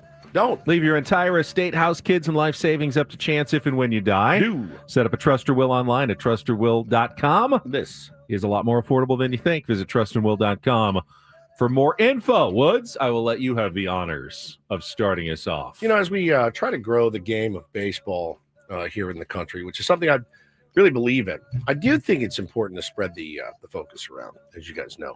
I was laughing a couple of nights ago. I was confused. I was on Twitter, X, as it were, and I saw that the official MLB account had posted Shohei Ohtani hitting an absolute nuke off the Angels. And I went, we're playing the Angels right now. I saw that too. The Dodgers are off. Why are they posting a homer of Shohei Ohtani hitting a nuke off of his former team? Oh, it's rivalry weekend this weekend. So they're just getting ahead of it and promoting it. All right, fine. Yesterday, log on again. MLB official account. Happy second birthday to Decoy. Shohei just shared this photo of him with the Most Valuable Dog Award to celebrate. Who gave him the Most Valuable Dog Award? Is that the Shohei, the Dog Writers Association of America, or Hollywood Foreign Press? I went to Hollywood one time, and I went to a gift shop, and I bought my kids both Academy Awards that say Best Kid on them. It's not, I mean, it's a cute dog, but no cuter than a lot of dogs. Every it's just dog. a normal, cute dog. Why are they doing this? So this is my big issue. Of course, you're going to post Shohei Ohtani content. Of course. Just wait until he does something great, because he's going to do something great. Right. That's why I was so upset when they kept shoving Aaron Judge's 345-foot wall scraper home run down our throats, as though he doesn't do 17 other things that are way more impressive all the time. Show him. I love seeing him. I have no problem. If Ohtani hits a 450-foot bomb, tweet it, retweet it a couple of times. Let's see that thing. It's the stolen base. But on days up they're not 6. They're not playing. Well, it's the stolen base dog. up 6. It's he hit a really high pop fly. It's that stuff where it's like, guys, there are some really talented players in baseball. And again, somebody said you can't underestimate what the Japanese market cares about. Okay, fine. Like, they're good. The crappy reality is it plays. Even as stupid as it is, they will get the engagement that they that's why they're posting it. It's It's just absurd at this point. I don't care about this guy's dog. MLB doesn't give an F if the comments are 99% take Negative. this down. This is stupid. Why are you doing this? They don't care. They just look at like the return and the engagements and impressions that they're making, and it sucks. It's stupid. All right, second story for DDT is centers around Bill Belichick. And for a seemingly smart guy, he's got himself into this weird maze catch-22 situation. Started with his baffling interview on CBS Sunday Morning with his girlfriend there, Jordan Hudson. Yep. Could have easily been a very positive story, promoting his book, whatever. But he decided to wear his whole sweatshirt with holes, and then she was there trying to make it seem as though their relationship was something to be avoided or not talked about, which was awkward. Of course, CBS is gonna promote that. That's an interesting part of the interview. And then they, of course, fight back as though this was edited. This was not. That's not the way to go. Then there's the story from Pablo Torre that Jordan Hudson was banned by North Carolina from football, which, of course, North Carolina then had to. That is totally not true. We had to refute that. Bro, by the way, Pablo Torre is like tripled He's and quadrupled down Yep. and saying like he doesn't even know that Bill Belichick even coaches a game. So at Bill UNC. Belichick has to completely support Jordan. That's not true. They're making this up. This is not the story. But now he has to do an interview with SportsCenter yesterday where he says, oh, no, she has nothing to do with North Carolina football at all. So you just keep swimming this catch-22. Now it seems as though, okay, so is she banned from football or what's going on here? You have created this quagmire of a situation for yourself that was completely avoidable. Yeah, but did you see the latest update? Is that he had to go speak to his team. Right. He had to speak. He, the head coach, had to go in and talk about what a distraction. Good afternoon. Thanks for being here, guys. He had to go in and talk about what a distraction he's being to their work. Bill Belichick addressing 18, 19, 20, 21-year-old kids saying, guys, I know all this is going on. We need to stay focused. That's a rarity. It's usually the players coming to the coach saying, sorry, I've been a distraction, coach. I got to clean it up. I get it. Having your coach have to go but have to go explain himself to the players before they've even played a game is insane. The irony here is that the person who would not put up with any of that is Bill Belichick. Bill Belichick. I mean, what do you do if you're Bill Belichick? Like, if you were in his position and in a creepy 50-year difference I put my relationship. I put my head down and work. That's it. But if anyone asked, I would say what should be the truth. Yeah, I lucked out. I've got this awesome, cool young girlfriend. I don't know why she wants to hang out with me, but we're having a great time, and she's going to be helping out, and I'm going to enjoy it. I'm going to support her career, and she's been supporting mine. End of story. Yeah, that's it. And just put your head down and go to work. Yeah, I don't know. I don't know why it's gotten so complicated. Bill Belichick spent, 30 years making reporters' lives miserable and those in the media. He was a jerk. Yeah. And he may completely have changed. I don't know if he has or not. I think he's still going to be like that surly Bill Belichick that we all know and remember. But he spent his whole career being a real jerk to the media. So I don't think they're going to lay off on him at all right now. No, I don't think they so like either. Seeing him squirm. Oh, yeah. I mean, I get it from their perspective, certainly. This was a really cool do this, I thought. DD mega doo-doo. So, it's one of those things, man. Aaron Judge, I think we'd all agree, is pretty tough dude to dislike. Right? Like pretty good human being. Obviously would have been a really nice fit here in San Diego as, Peter Seidler was really interested in bringing Aaron Judge here. Took less money. Merrill and Judge in the outfield. That would play pretty well, I think. Man. Jeez, bro. So, but seemingly like a really, really good person on and off the field. And I thought this was a cool story. You saw the pretty gnarly injury that Yankees player Oswaldo Cabrera suffered the other night. Broken ankle. They put him on the IL right now. Had to make a corresponding roster move. But I thought this was cool. They took him away on the stretcher in the ambulance, took him to the hospital, and Aaron Judge went and visited him after the game, which is I feel like that's a rarity. And his quote was this: "We're his family. I feel like if you get hurt, someone's got to be at the hospital for you. I just felt it was important to be there. Even if it's me just sitting in the corner, I'm there for him. Even if it's just having a familiar face, being on the other coast, you got to be there for your teammates through the good times when everything's going great, through the bad times when things are going bad. It's something I know he would do for me." How sweet is that? That is great. He's a sweet angel, man. Sweet angel. You want to be the captain You got to do of the Yankees. You got to do that. You got to stuff. act like the captain. That's right. And he is. That's right. That's don't and do this for a Wednesday. That was Don't Do This with Ben and Woods on 97.3 The Fan. He's a tall drink of water. He sure is a tall drink of water. Bob Scanlan, Padres dugout reporter for Padres.tv, going to check in on a big league Wednesday. We will get to that coming up next here on 97.3 The Fan. First, let me tell you guys about my favorite place, QC Kinetics. I think about accomplishments, and I don't like to brag about this. I really don't, but I was really proud of myself yesterday. I hit a personal record on bench press. I've never lifted over 200 pounds, and I lifted 205 pounds yesterday for the first time ever, and I'm working towards an even bigger goal. It would literally have been impossible without QC Kinetics. Literally impossible. Couldn't lift a 5-pound dumbbell 3 years ago because of the pain in my wrists. Went in, got the treatments, and lifting heavier than I've ever lifted my entire life. And feeling better than I've ever felt. It's their regenerative cell therapy. It restores the tissue in your achy joints. And my wrists were beyond achy. They're painful to the touch. I would wake up in the middle of the night in agony, putting tape and braces on them. It was horrible. It was horrible. They absolutely changed my life. Couldn't do what I do without them. So powerful, potent way to give your joints new life, repairing old tissue.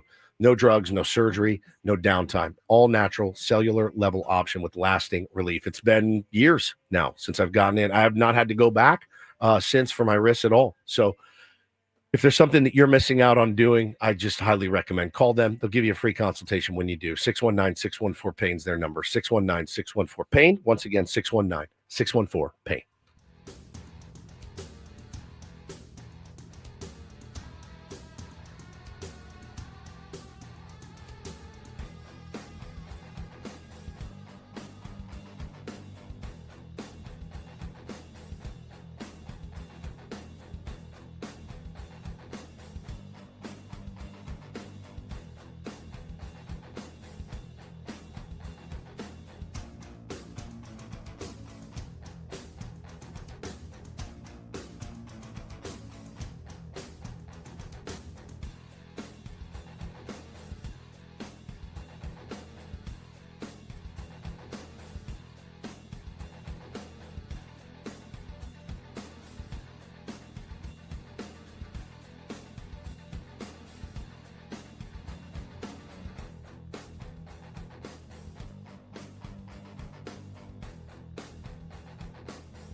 Hey players, things are about to get real here in San Diego.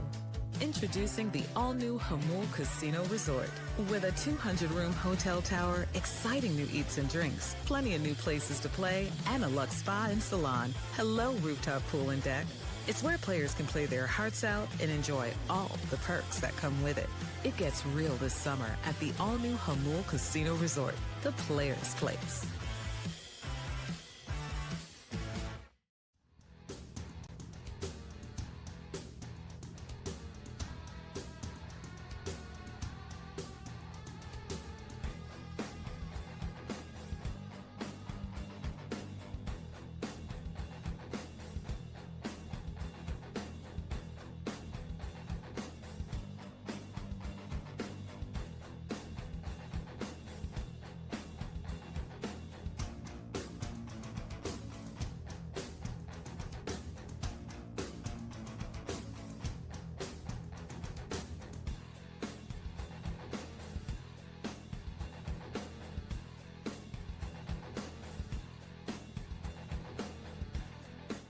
Wednesday. Paulie's done such a good job this season lining up former major leaguers for us to talk to. We got a double dose today, Bill. Bret Boone's going to join us next hour, the new hitting coach of the Texas Rangers. But standing by, Bob Scanlan, Padres.TV dugout reporter. We'll get to Bob right after a check of traffic here on 97.3 The Fan. From the 855 Get Ross Traffic Center, protecting San Diego after accidents or injury, here's Kelly Danick. Traffic is sponsored by City Cruises. Just one accident to mention here. West 78 past Nordahl Road. 2 vehicles involved in this one. It's over to the right shoulder. Set sail with Randy Hauser as he lights up the bay for an exclusive concert cruise like no other. Join us on Friday, May 23rd with City Cruises live in San Diego for an epic night of country music, dinner, drinks, and skyline views. Get tickets now at citycruises.com/live. I'm Kelly Danick with Ben & Wood, San Diego's #1 sports station, 97.3 The Fan. And it is always a pleasure to talk to the former Major League pitcher and now many years on the Padres.TV broadcast. He's really settled in nicely. Bob Scanlan is with us. Bob, what year is this for you? I want to say like 7 or 8 years now? As far as covering Padres baseball? Yes. By the way, good morning, guys. Good morning, buddy. Great to talk with you. This is my 22nd year covering Padres. Good call, Ben. 22nd year? I was going to say, I know 7 or 8 didn't sound right. 22nd year? Ben's like, are you 17 years old? Oh, no. I retired when I was 23 in 2003, was it? Yeah. So anyway, it's been covering for a long time. I started off doing post-game with John Quintera, post and pre on the radio, and then evolved into the TV side, and I've been doing that for quite a while now. So it's been a lot of fun. It's been a lot of ups and downs, but nothing as fun as the baseball we've been watching the last couple of years, right? That's incredible. Do you know what year we're in currently, man? That's like, we're in 2014 right now. 12 or something like that. Yeah, right now. Yeah. That's so good, man. No, you just feel like you were playing like that in the early 2000s still. I appreciate that, but no, it's been quite a while. Just celebrated the anniversary again, Scan, of the one of the best games, if not the best game I've ever been to, the Kerry Wood 20 strikeout game when a young Bob Scanlan sitting in the bullpen for the Houston Astros that day, and a drunken young college kid, Stephen Woods, sitting in the bleachers out there watching that game. Every year that anniversary pops up, I go, freaking Scanlan was there and I'm there. Now we're here. It just blows my mind still that day.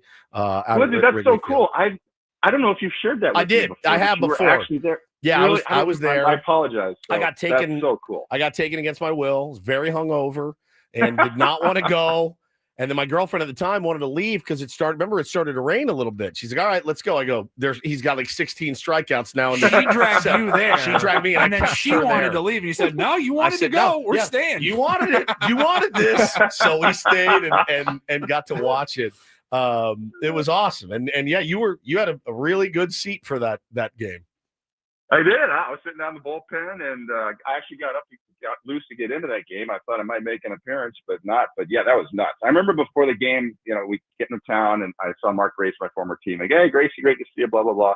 And he's like, hey, you're really gonna like this kid tonight. He's got some electric stuff. Got some stuff. Oh, that's cool. Yeah, he's got some stuff.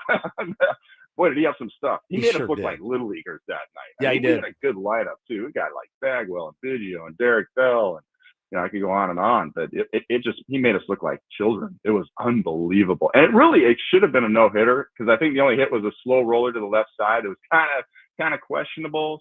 But it was the most dominant outing I've ever personally witnessed. Absolutely incredible. I think so too. For me, I think that was probably it. Never seen anything like it, Scanlan. You mentioned when you jumped on, talking about how much fun it is to watch this team, and when you have a couple of crap losses in a row, you do, and then a game last night. It's baseball. It brings you back. It does, and you look at it and go, man. And then you only after a game like that, then I sit and look at the entire, the record, and I go, gosh, this team is really good. When are we going to start believing fully? But I think it's just the nature of the baseball fan, especially here in San Diego. Scan, they are really living and dying with each game. Well, it's been so fun, and I understand when they lose a game, especially as well as they've been playing. Every loss seems like, what happened? How did we not get the hit right there? How did the bullpen not hold that lead? Or how did so and so not have as good stuff from the first inning and allow that off? But we got to remember the other team's trying too, and we've got to have those moments also to sort of, I think you described it perfectly, sort of bring you back to reality. And when you do win a game, it's like, oh yeah, this is special. It is hard to win a Major League Baseball game, and none of them are to be taken for granted. And I love the fact that we've gotten to a point where we expect this team to win every single night, no matter what. I mean, even if it's a 4 or 5 run deficit, yeah, we can come back. That's not an impossibility. And our bullpen has been so solid at the beginning of the year. You expect it to be locked down no matter what. If we've got a lead after the 5th inning, it should be a win. Let's go. They've just raised the bar for us so high, and not just with the physical talent, but with the guts and grit that they show all the time in terms of, look, we don't care if we've got 4 rainouts, in a 4-game stretch, we come out and we win baseball games. It doesn't matter if we're down, we come and win baseball games. It doesn't matter if we're missing 3 or 4 of our starting guys in our lineup. We're going to come out and find a way to win a baseball game. And that's what's been so fun to watch about this club. Scan, let's talk about Dylan Cease. Obviously, he got off to a bit of an inconsistent start to the season, but the last couple of outings, he's looked really sharp, really Dylan Cease-like. What difference did you kind of notice? What is he doing that has now got him back on track here? He's got the slider back, basically. So I don't know if you guys sort of recall the first 4 or 5 outings. It was kind of inconsistent. You'd see a really good one, like, oh yeah, there's the Dylan Cease slider, swing and miss. You got no chance on this bad boy. And then there'd be some that were good, but not quite the same depth on them. They're more like cutters. And he was acknowledging himself. He'd say, my slider's not where I want it to be. It's more cutterish right now. And it just made for easier contact. You could hunt more up in the zone. Guys didn't have to worry about the downward tilt that his slider provides. And so it's easier to just sort of hunt in a certain part of the strike zone. And all of a sudden the fastball starts getting hit a little bit more as well, because the slider's not complementing. And, it sort of leads to, now you're battling, to try to get through the outing. And that's kind of what we saw. Still, electric stuff in terms of the velocity, but just not that combination of, okay, here's a 4-seamer up at 97, and now I'm going to complement that with a bottom dropping out slider, and you're done. And so finally, it was sort of a mechanical thing that was going on. He and Ruben worked, obviously. There were a couple things that they finally figured out. He's always working on his lower body, but I think one of the keys recently was there was some adjustments he made with his upper body, his shoulders. Anyway, he fixed it, got a little bit more square, and then we saw it in Pittsburgh. The slider was back. All of a sudden, oh, there's the nasty Dylan Cease slider. And it was filthy. And he went to it a lot that game, which is understandable, right? You got your favorite toy back. You're going to want to play with it. And maybe went to it a little bit too much. But then the next outing in New York, you look at that outing, and right from the beginning, it was, okay, I am establishing my heater at 97 to 99. Boom, boom, boom. Here it is. And by the way, I've got the slider back too. And so he showed it a little bit the first few innings to put guys away. And then the second time through the lineup, he was able to go to that slider consistently because he'd already established the fastball. And so now he had both of them, and he was using them, the way that he knows how to use them, complementing them perfectly to look like the normal dominant Dylan Cease that we know and love. And so, and we saw it again last night. So the slider's back. The fastball's always been there. And the mechanics are back on track, and he's back to a guy that you go to the ballpark every day and you might feel like you're going to see a no-hitter, right, guys? Yeah, but so, Bob, what does it feel like emotionally as a pitcher? When you have a pitch, you've thrown it for years, you know what it's supposed to do, you know what it's supposed to look like, and then all of a sudden it's just not doing it anymore. I mean, you must have gone through that a few times in your career. Oh, like every other outing. It's like, where's my split finger? Why my two seamer's not two seaming? Yeah, no, it is certainly, it's frustrating because you go through this thing. First of all, okay, I got to find that. Okay, I don't have it today. Not a big deal. I know I'm a big league pitcher. I've got other weapons. Let's figure this out. Okay, I'll get through this outing. Then one outing turns into two, and two turns into three, and you're working on it in between bullpens. And now you're starting to wonder, okay, what the heck's going on here? And am I ever going to find it again? And then you start trying to overthrow it, especially with a breaking pitch.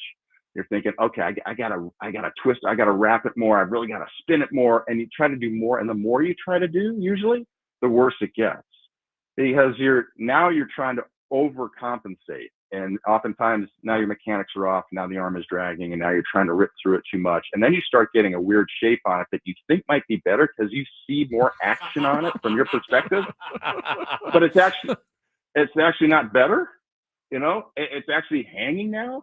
And then you've got to back off. And so you go through all these different things sometimes to try to find it. And eventually one little mechanical thing happens and boom, there it is. And you know that it's back. And you're like, okay, we're back to normal. So it's just a question of how quickly you can find it. And I think that's one of the things that helps guys most now with the analytic data that's available to them. Yeah. Is you don't spend a week or a month or half a season trying to figure it out now, because the analytics are so good. You can literally throw a pitch and they look at it and say, nope, that's not the shape we want. Let's try this. Move your hand just a quarter of an inch. Okay, boom. No, that's not quite it. Let's try it. And within a bullpen or two, you can figure it out a lot more quickly. And I think that's one of the most helpful things as far as the analytics go, in terms of guys being able to figure out what exactly is the problem so you can address it more quickly and not waste your time trying to fiddle with things that really have nothing to do with it. Talking to the great Bob Scanlan here on Ben and Woods. Last one for me, Scan. Got a couple minutes left. What do you make of the bullpen's recent struggles? I said yesterday, I'm taking Colorado out. I don't count it. I'm sorry. I'm just not going to count any struggles in Colorado. It's been a bit of a house of horrors for all pitchers. So I'm taking that out. But, even if you take that out, still scuffling a little bit. Maybe we just got spoiled with how good they were at the beginning of the season. Yeah, I think that's it. I think they're human beings. They would really think they were going to post a 1.5 earned run average all season long or whatever ridiculous number it was. These guys, you're going to have bad outings. And sometimes, just as everybody was perfect for almost a month. I mean, literally every guy that went out there, whether it was Omar Cruz to Robert Suarez and everybody in between, it was just dominance. Like, wow, that kid just came in and gave us 4 shutout innings out of the pen in a long situation. Morejon, Estrada, Adam, Suarez, just knocking people down left and right. Matsui getting the job. Alec Jacob coming and giving you quality innings. I mean, you name it. Everybody was doing it. Wandy Peralta got off to a great start. But, so the point is, you weren't going to be perfect, everybody at the same time. Now we've seen everybody who's had a clunker. So if you get it out of the way and you get back to it. So I'm not reading anything into it other than these guys are human. And eventually there was going to be a break of the perfection that we had seen. It's happening kind of simultaneously for some of these guys, but I don't have any reason to think that it's not going to get back on track. Well, Bob, congratulations. You didn't have to do the ice bath with Tatis last night. Yes, that's true. No, I was kind of bummed, but it was so cool to see it, right? Because the first, I was there for his first walk-off, and I remember when it happened last year, I was thinking, seriously? But all the great hits, all the great home runs, all the great moments, this is your first walk-off experience? And so that was kind of a shocker to me. And every time now that we have one of those close games, I think about it. It's like, wow, Fernando still hasn't had a walk-off home run. So he can check that box off now, because that was awesome. And how about the bat flip, guys? Incredible. That was one of the smoothest. I've watched it 5 or 6 times just to see how you could physically do that. How can you crush a ball like that, and before you're even done swinging, the bat's already leaving your hand? So graceful. How do you mistime your leg kick, your leg lift, hit your foot down way too early, then do a toe tap? I've never seen a guy do a leg lift and a toe tap in the same AB and hit it out. He's incredible. He's a freak, man, in the best possible way.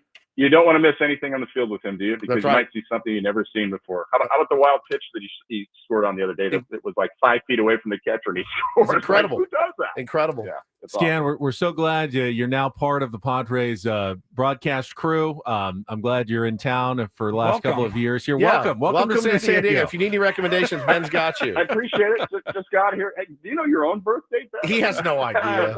He has no idea. I'm a little confused. That's okay, Bob. We That's love all you. right. Thank you so much. Thank you, buddy. Always fun talking with you guys. Thanks. Bob Scanlan, the new member of the Padres broadcast crew, with us here on 7 97.3 years. The Fan. 7. I've met more as the Padres TV sideline guy. I know he's been in town longer than 7 or 8 years. I remember they used to change the dugout reporter like every single year for so many years. It's and then been they got 7 or Bob. 8 years. 22 actually. He hasn't been that long. He hasn't been that long on the 23? sideline. I No, know, for but sure. it's been more like 15. I think. Love Scan. All right, we'll come back with Woods and more next. Lee, what? Yeah.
Thank you so much to our buddy Bob Scanlan for jumping on, talking a little pitching with us. Always appreciate it. Always good information, talking about the analytics, how they've helped the pitchers these days, learning how to shape pitches. Those are terms that I feel did not exist in 1985 when I first picked up a baseball. You know, learning how to shape your fastball. You grabbed your fastball, you learned a two-seam or a four-seam, you reached back and you threw it as hard as you could.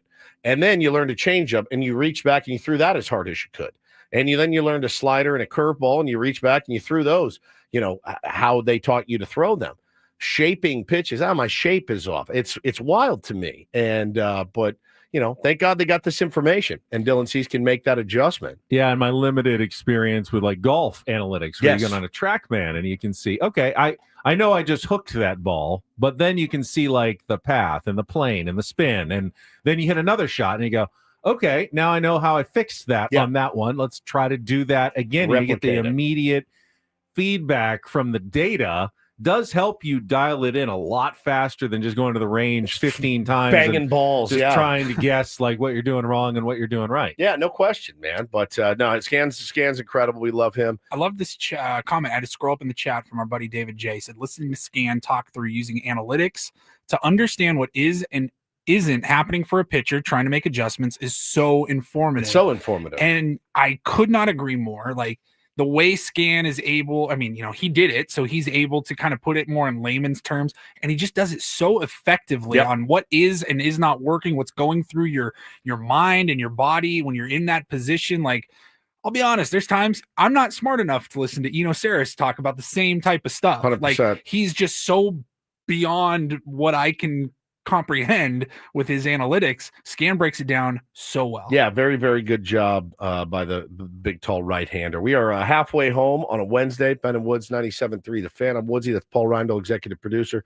Ben Higgins, your friendly neighborhood sports anchor, who teased us into that break with coming up next, Woods and more. Well, we've gotten plenty of Woods already. Yeah. You've talked. And now we'll come back with Woods and more. Next. Woods and more. Well, yeah. I don't know what we're doing. Well, Woods, you're Woods. I'm Woods. Everything else really classifies as more. So technically it's accurate. All right. Woods and more. We got Bret Boone, more Big League Wednesday at the bottom of the hour. Take on Woods is also coming up in a few minutes, our musical trivia challenge. But speaking of music, I just got this email from the Padres announcing a new concert series coming to Gallagher Square. Live Nation launching a $30 ticket to summer offer, gives music fans a chance to purchase $30 tickets to over 1,000 shows at select amphitheaters across the U.S. and Canada. And there are 8 shows coming to Petco Park. And I don't know all these bands, but I wanted to get your instant reaction and recommendations. I have not seen this email. The $30 is a pretty good price now for concert tickets, if I'm not mistaken. I don't go to a lot of shows, but they are. Yeah, it's great. That's a pretty reasonable rate to get in. And Gallagher Square, of course, is a terrific venue now to go watch a show. So it starts June 7th. Brad Paisley. I know you're not a huge country guy. That's a pretty big name, though. See, you always say that. I know. I am literally a huge country guy. Modern country, though. Correct. I've heard he's great. I've seen him once. I heard he rips on guitar. You have seen him. I have seen him. I went to Stagecoach with some friends 14 years ago, and he was headlining one of the nights. He's really good. I heard he rips. He's really, really talented. I even like a lot of his old stuff. Yeah, I don't listen to. There's one song I know, "The Man He Didn't Have to Be." Yes, beautiful song about a stepfather. Beautiful, beautiful song. June 13th, Peach Pit. Never heard of Peach Pit. Can't say that I've heard of Peach Pit. Other than that's where the kids on 90210 used to hang out, right? Pop band. Peach Pit. Peach Pit. I thought there was a band that we Canadian indie pop band formed in Vancouver. There was a band called Passion Pit. That's that, but not. This isn't them. This is Peach Pit. Never heard of July 2nd, Summer of Loud. No. July 16th, The Driver Era. July 20th, Iration. Yeah, I know Iration. Yeah. Hannah will be so excited. August 27th, the Pixies. Oh, come on. And they're playing with Spoon, by the way. Oh, okay. Yeah, so that's that is $30 tickets. I figured that would be a Woods type show. I will be there. September 15th, Coheed and Cambria. Oh, yeah. Coheed and Cambria. You know that one. They rip. They absolutely rip. I've never seen them live. Okay. Are they a rock band? I've never heard of Yes, like heavier, Heavy? on the heavy side. And They then rip. September 29th, The Head and the Heart. Oh yeah, they're like a kind Alt? of a boho, no, like No. a boho band. Boho, That's like what- Bohemian? Yeah, like Oh. like in the Lumineers vein, Okay, acoustic, yeah, that's what I jangly. meant. Yeah, they're Banjo. good. They're pretty good. They're pretty good. We played them a lot. Those are good Not deals. bad for I mean, $30. I'm not exactly sure how it works, but You yeah, go you can check it out. we can go see the Pixies and Spoon together for $30. You are, and that what day is that? August 27th. The Pixies is August 27th. Yeah. That will be on it'll be on a Wednesday. I have to move some things around, but I think I can make it happen. So good, man. Pixies are great live. So is Spoon. Don't forget, coming up this Friday, we got our Manager's Report with Mike Schilt at Mhm. 9 a.m. Manager's Report is refreshed by Eco Water SoCal. Try alkaline water for All just $9.95 a month. Eco Water SoCal, keeping it soft since 1925. I thought of a question that is going to make him insane, which is always my goal. You guys see the play last night where he pinch ran Tyler Wade for Gavin Sheets, but he waited until there was like a 2-2 count. So What- it was after, but Sheets had moved from first to second because of a wild pitch, or Yeah, it but was he had moved in the middle of the count. They thought it was more valuable to have a pinch runner at once second. he got to Is second. that why? I thought he was at second, then it got 2-2, and then he made the They switch. definitely waited a pitch or so before They did. it happened. All right, I'm not gonna ask him without being informed. So I need to go back and watch and figure out exactly what the count was, exactly what the situation was. And I thought to myself, and our buddy Letters to AJ tweeted this. So tweeted this it was last the night. this was the bottom of the eighth inning. It was 2-2. It was 4-2 Angels. Yep.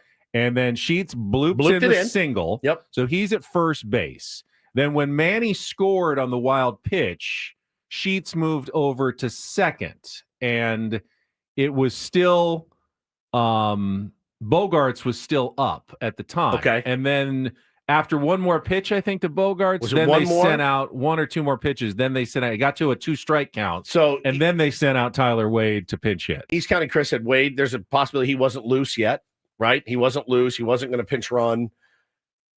Isn't But that now it's the tying run at second. It was always the tying run at first base. Yes. You could have said, hey, you can score on a double if we put him out there I right just- now, but they didn't. I thought when he waited and then did the move with two, and I go, Letters to AJ tweeted the same thing, and I go, I'll ask him Friday, and he's going to tell me something that makes me look like an idiot.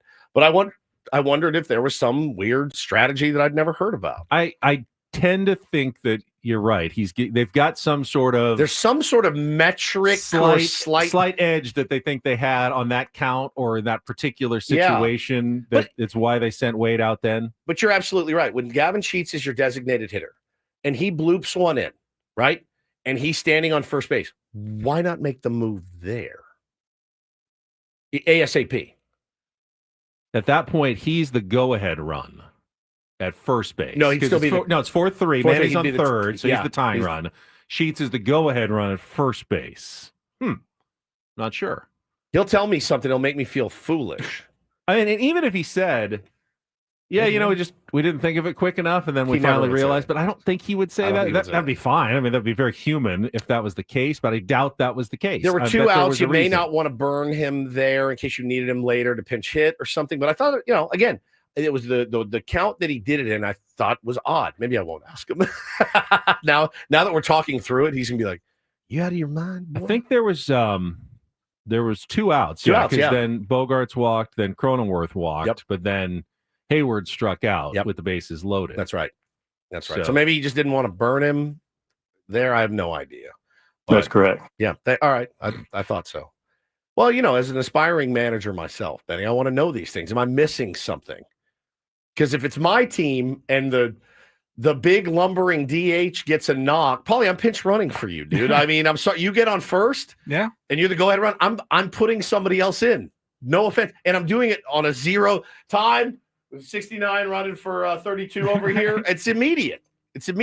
So I just wondered if there was something. And it was Wade, not Lockridge. I mean, Yeah. you got 2 speedy guys. I assume there's a reasoning, like depending on what bullpen guys the Angels have left, you want to keep one of those guys in reserve. You might feel like you're facing a lefty later, so you need Lockridge. more off the bench? I don't really know. I got no idea. That's why I wanted to ask him, but he's gonna. His Maybe hair Wade was just like, hey, put me out.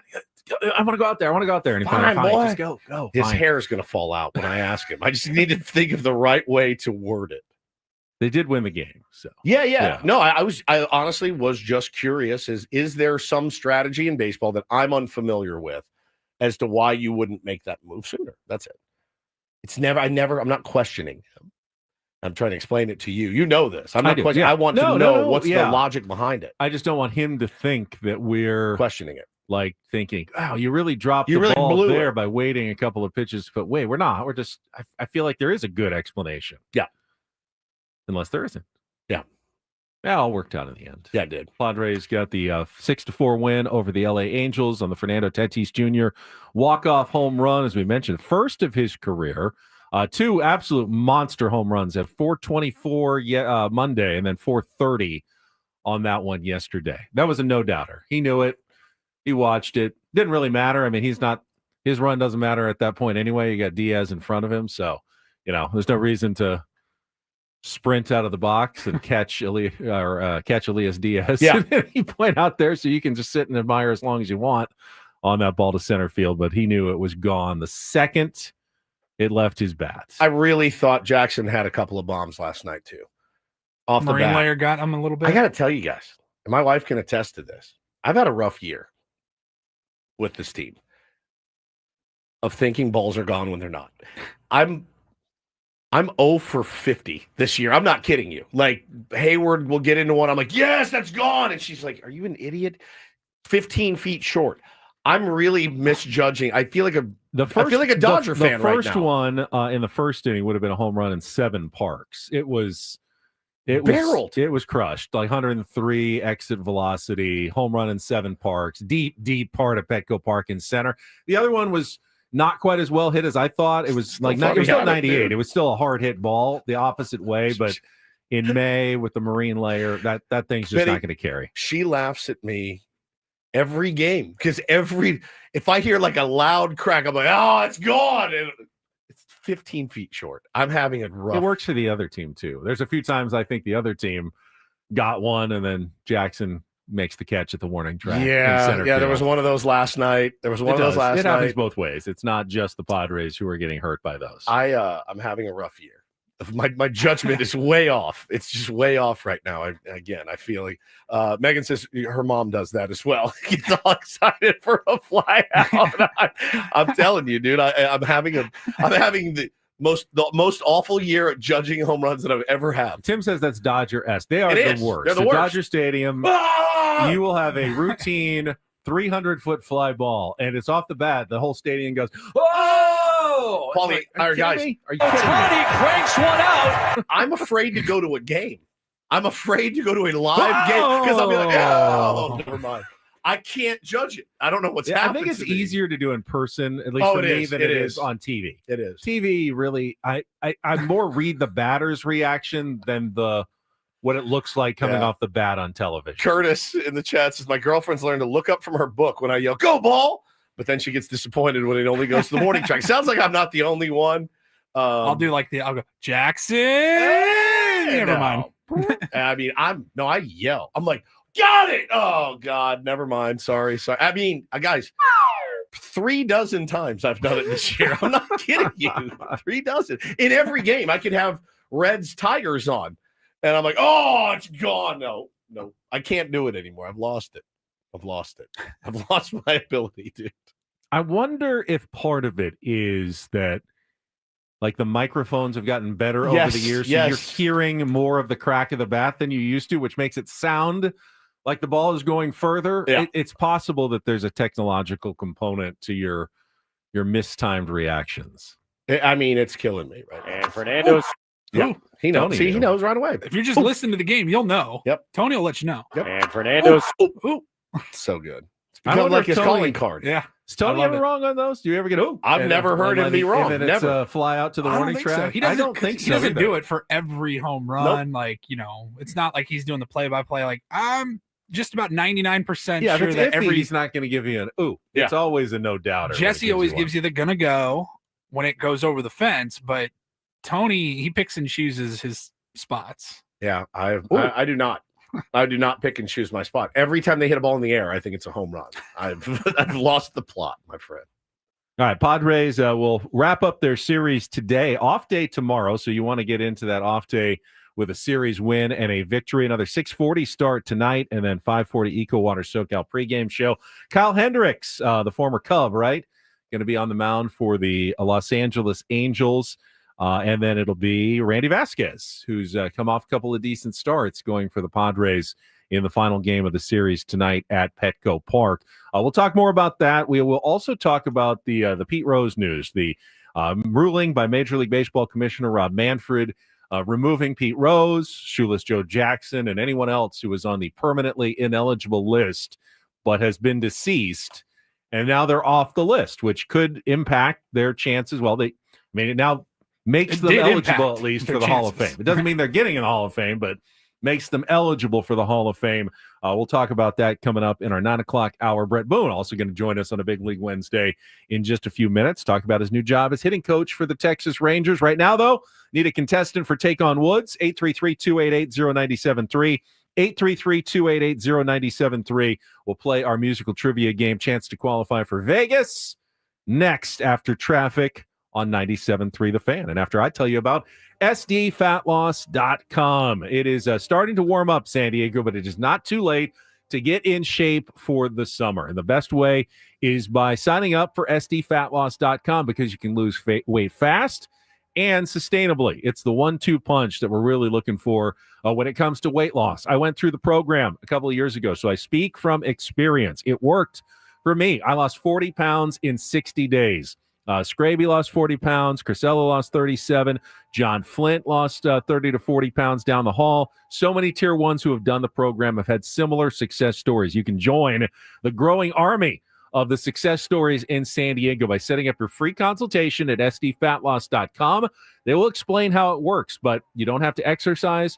You don't have to buy any shakes or bars, and you don't have to take any drugs or injections. It's based on real food, things you normally eat from the grocery store: steak, chicken, vegetables, fish, and you lose weight and you keep it off. I have kept it off for now almost 2 years. Take $200 off the program right now in the month of May for the spring special by going to SDFatLoss.com. That's SDFatLoss.com. Results may vary.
Hey players, things are about to get real here in San Diego.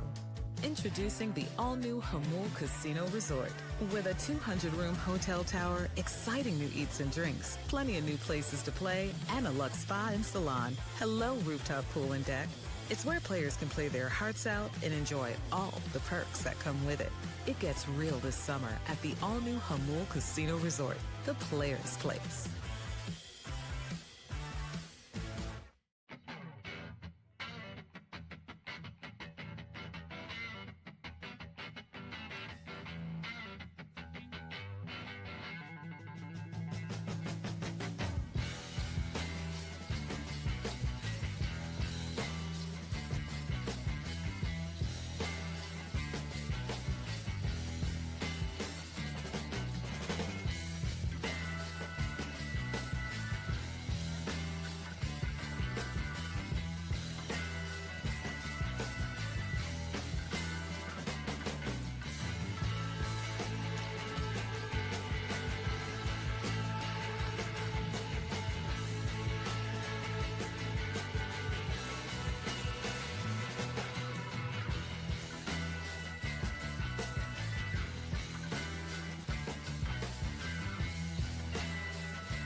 You got a text from someone, you intended to text them back, and then you got distracted by something, and you realize days later, like, oh. And we both just had that moment where guy texted us, and we forgot to text him back. Our buddy Zach texted us Friday. At 5:11 p.m. Sorry, Zach. It's been a minute. But it was funny because he was texting us, Benny, about the Jake Cronenworth beer. His buddies own Harlan Brewing. He was texting us about that, and happy to connect you guys or whatever, and invited us for a round of golf soon too. And ironically enough, I was at Monarch drinking the Jake Cronenworth beer when I saw that text. I was like, all right, I'll write Zach back later. And I just go, oh my God, we both forgot to write him back. And we did talk about the Jake Cronenworth beer. It's really good. I guess Zach, at least some way subliminally, got us on message. He did. Even though we forgot to text him back. Sorry, Zach. We got a couple of contestants on the line. We got Bret Boone coming up. So let's play our game. It is time to take on Woods.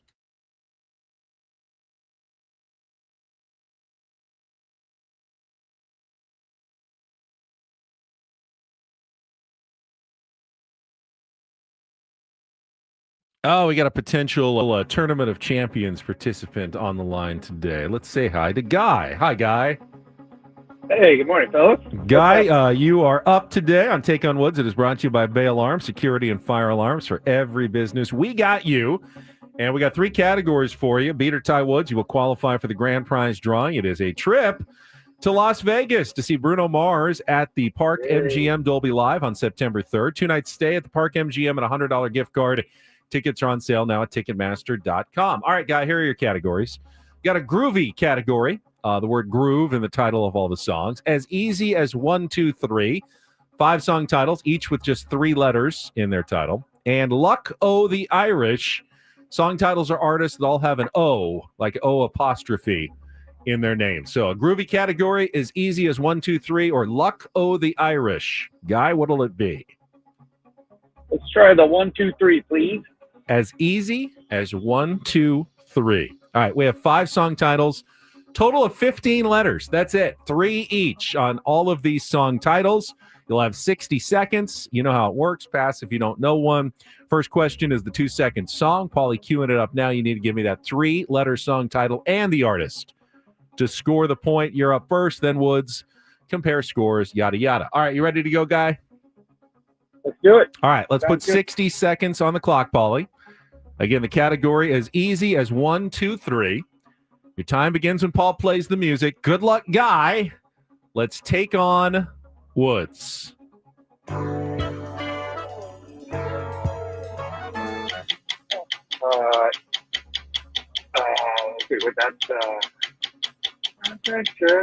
Pass. Who dances on the sand in 1982 hit by Duran Duran? Rio. Correct. Which 1972 song became Michael Jackson's first number one hit as a solo artist? And I'll give you a hint. I am the hint. Ben. Correct. Rupert Holmes followed up Escape, the Pina Colada song, with which 1980 single that became his second top 10 hit on the Billboard charts?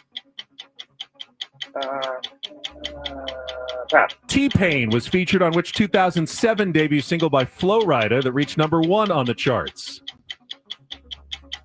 Say it again. T-Pain was featured on which 2007 debut single by Flo Rida that reached number one on the charts? Low. Correct. Go back to our 2-second song. Asia. It is not Asia. It is Peg. Both would have been correct on the 3 letters, but it was Peg. You did get Rio, Ben, and Low. You didn't get Him by Rupert Holmes. I don't know how Woods is going to do in this category. So 3 is the score. Honestly. Locked in for Guy. Let's bring Woods back in. All right. Guy's score is locked in. Yeah, interesting category today. All right. 60 seconds on the clock. Your time begins when Paul plays the music. Good luck, Woods. Let's take on Guy. Pass. Who dances on the sand in a 1982 hit by Duran Duran?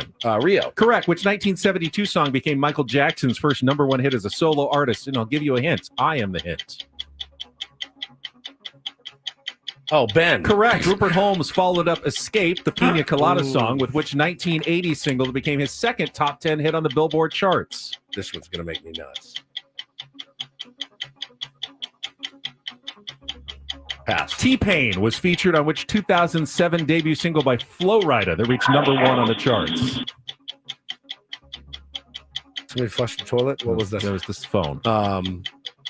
Time's ticking. What's the category? Right now, it's up. 10 You seconds. want to go back to our 2-second song? No. All right. Low, yes. Let's go back to our 2-second song. No idea.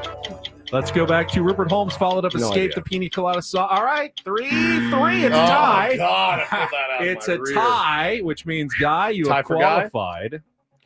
3-letter song title. So you got For- Rio, okay. Ben, and Low. You did not get Him by Rupert Holmes. Oh, And Peg by Steely Dan. Save that.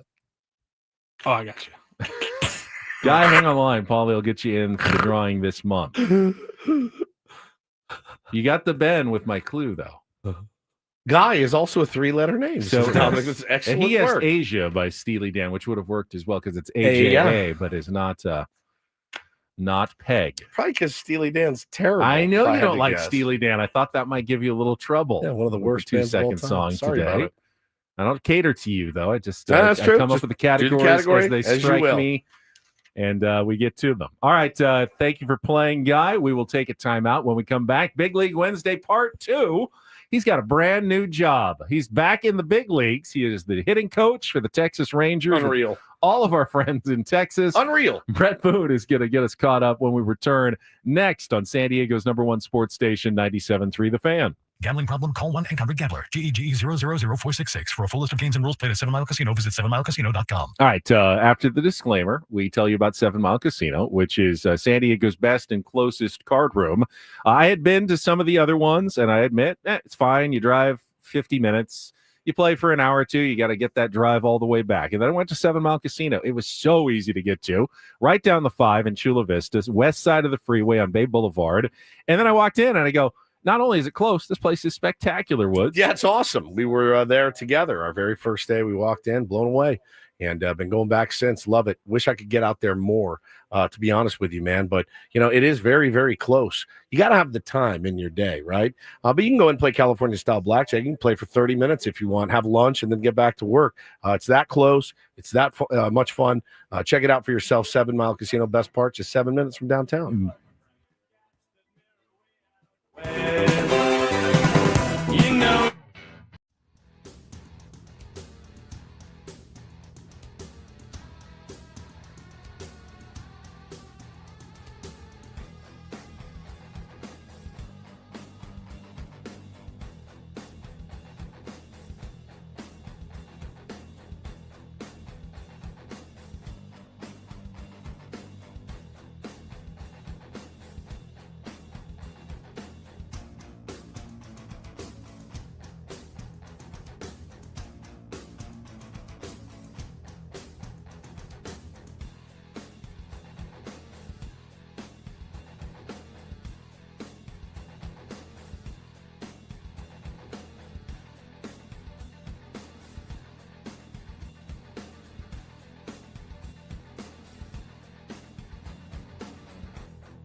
Hey players, things are about to get real here in San Diego. Introducing the all-new Hamul Casino Resort. With a 200-room hotel tower, exciting new eats and drinks, plenty of new places to play, and a luxe spa and salon. Hello, rooftop pool and deck. It's where players can play their hearts out and enjoy all the perks that come with it. It gets real this summer at the all-new Hamul Casino Resort, the players' place.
Paulie let us know, totally understandably this morning, that we are not going to be able to expect Bret Boone quite as regularly anymore. He does have a fairly full-time job now as hitting coach of the Texas Rangers, but kind enough, and he is standing by to join us, talk about the new gig, and we will get to Bret on a Big League Wednesday right after a check of traffic here on 97.3 The Fan.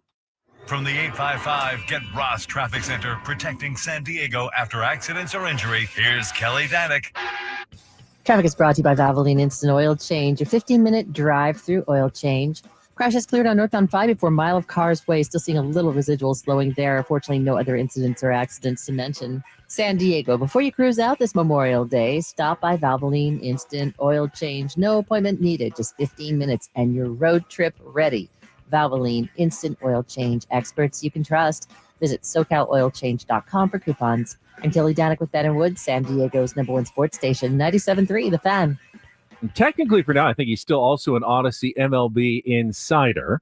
As we join, as Bret Boone joins us, Insider Calls are, of course, presented by Grainger. So the Ranger is now presented by Grainger. With supplies and solutions for every industry, Grainger has the right product for you.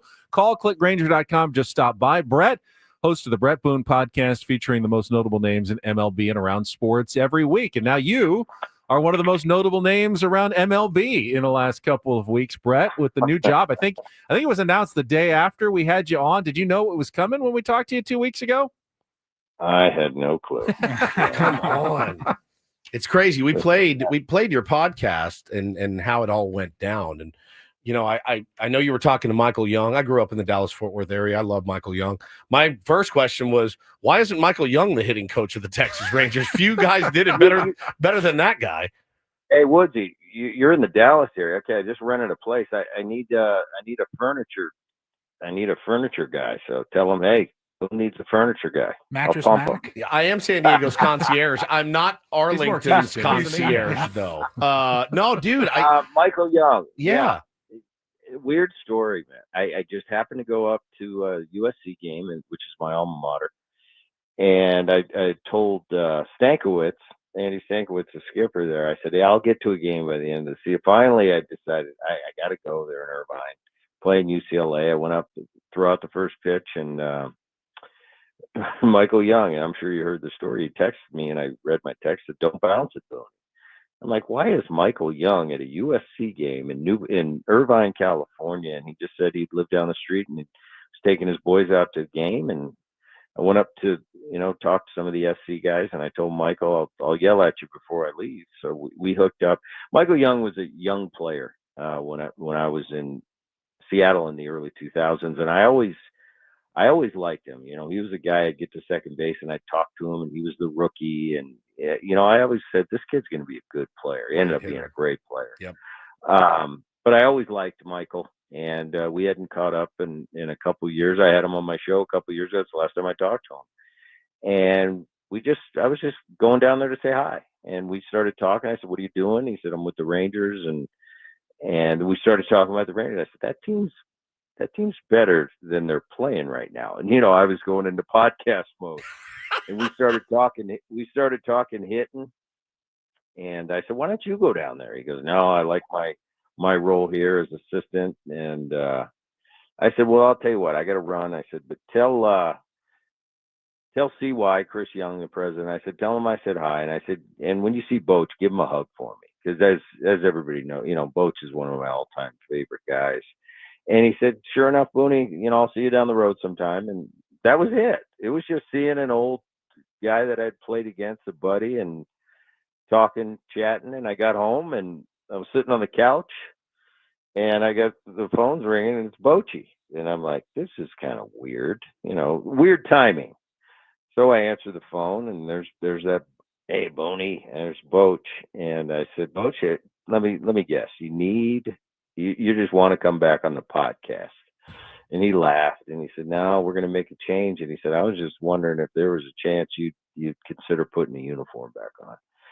And I just kind of was a little stunned, and I thought, well, I didn't expect this call today.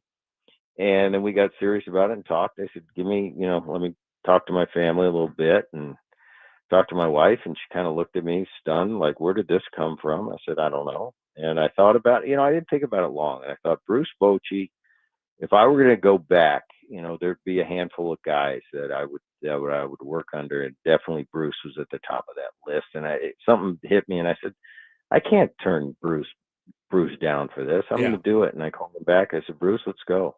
That's crazy. And 36 hours later, I was on a flight, and still I woke up Monday morning. I had to go to Boston. And I kind of got up, and I'm brushing my teeth and going, what am I doing? What am I doing? I'm a hitting coach now.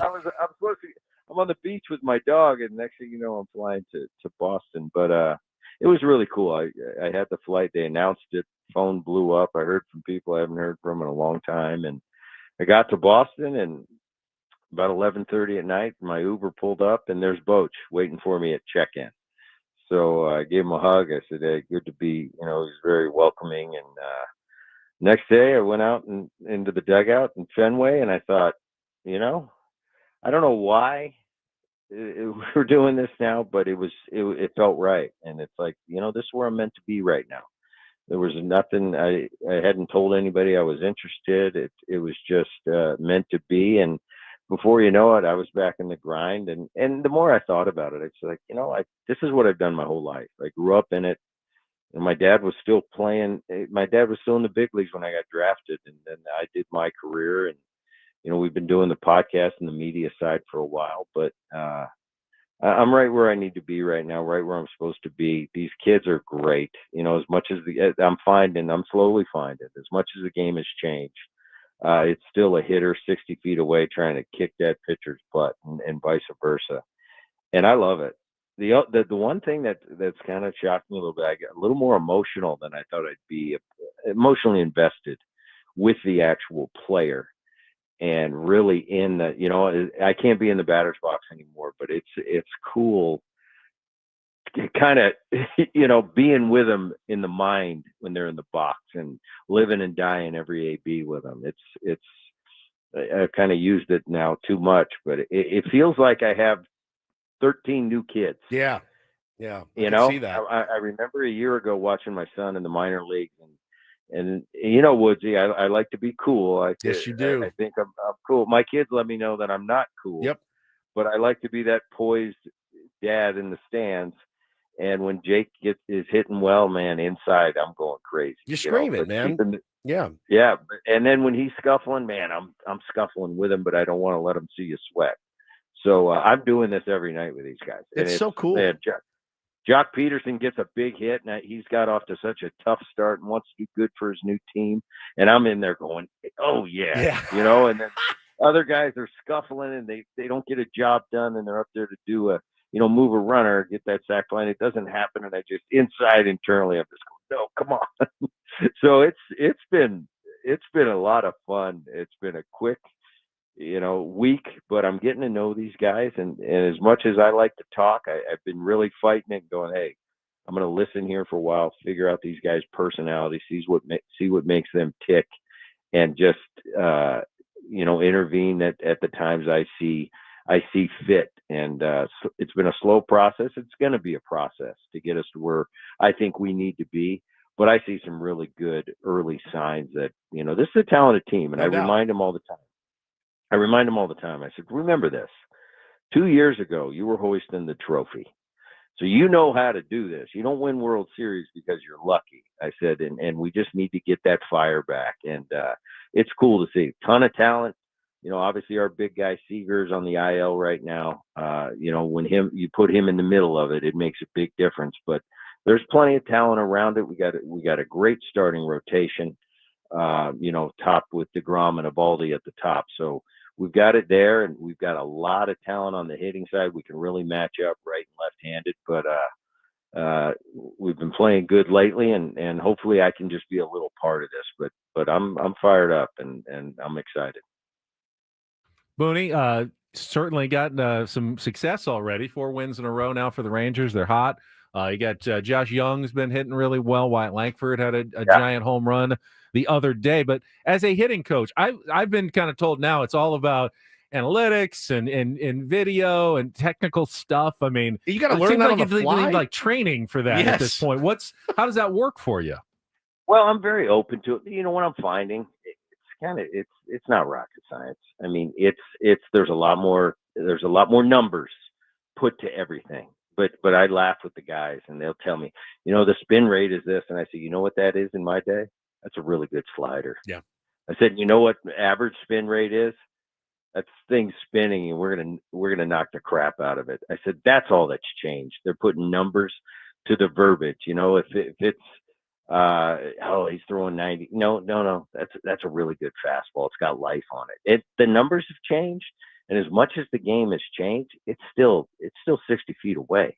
And I'm in a mental battle with this pitcher and vice versa. So as much as everything's changed and it's data and analytics, it's still about playing the game right. And I'm trying to tell these, watch the game, interact with your teammates.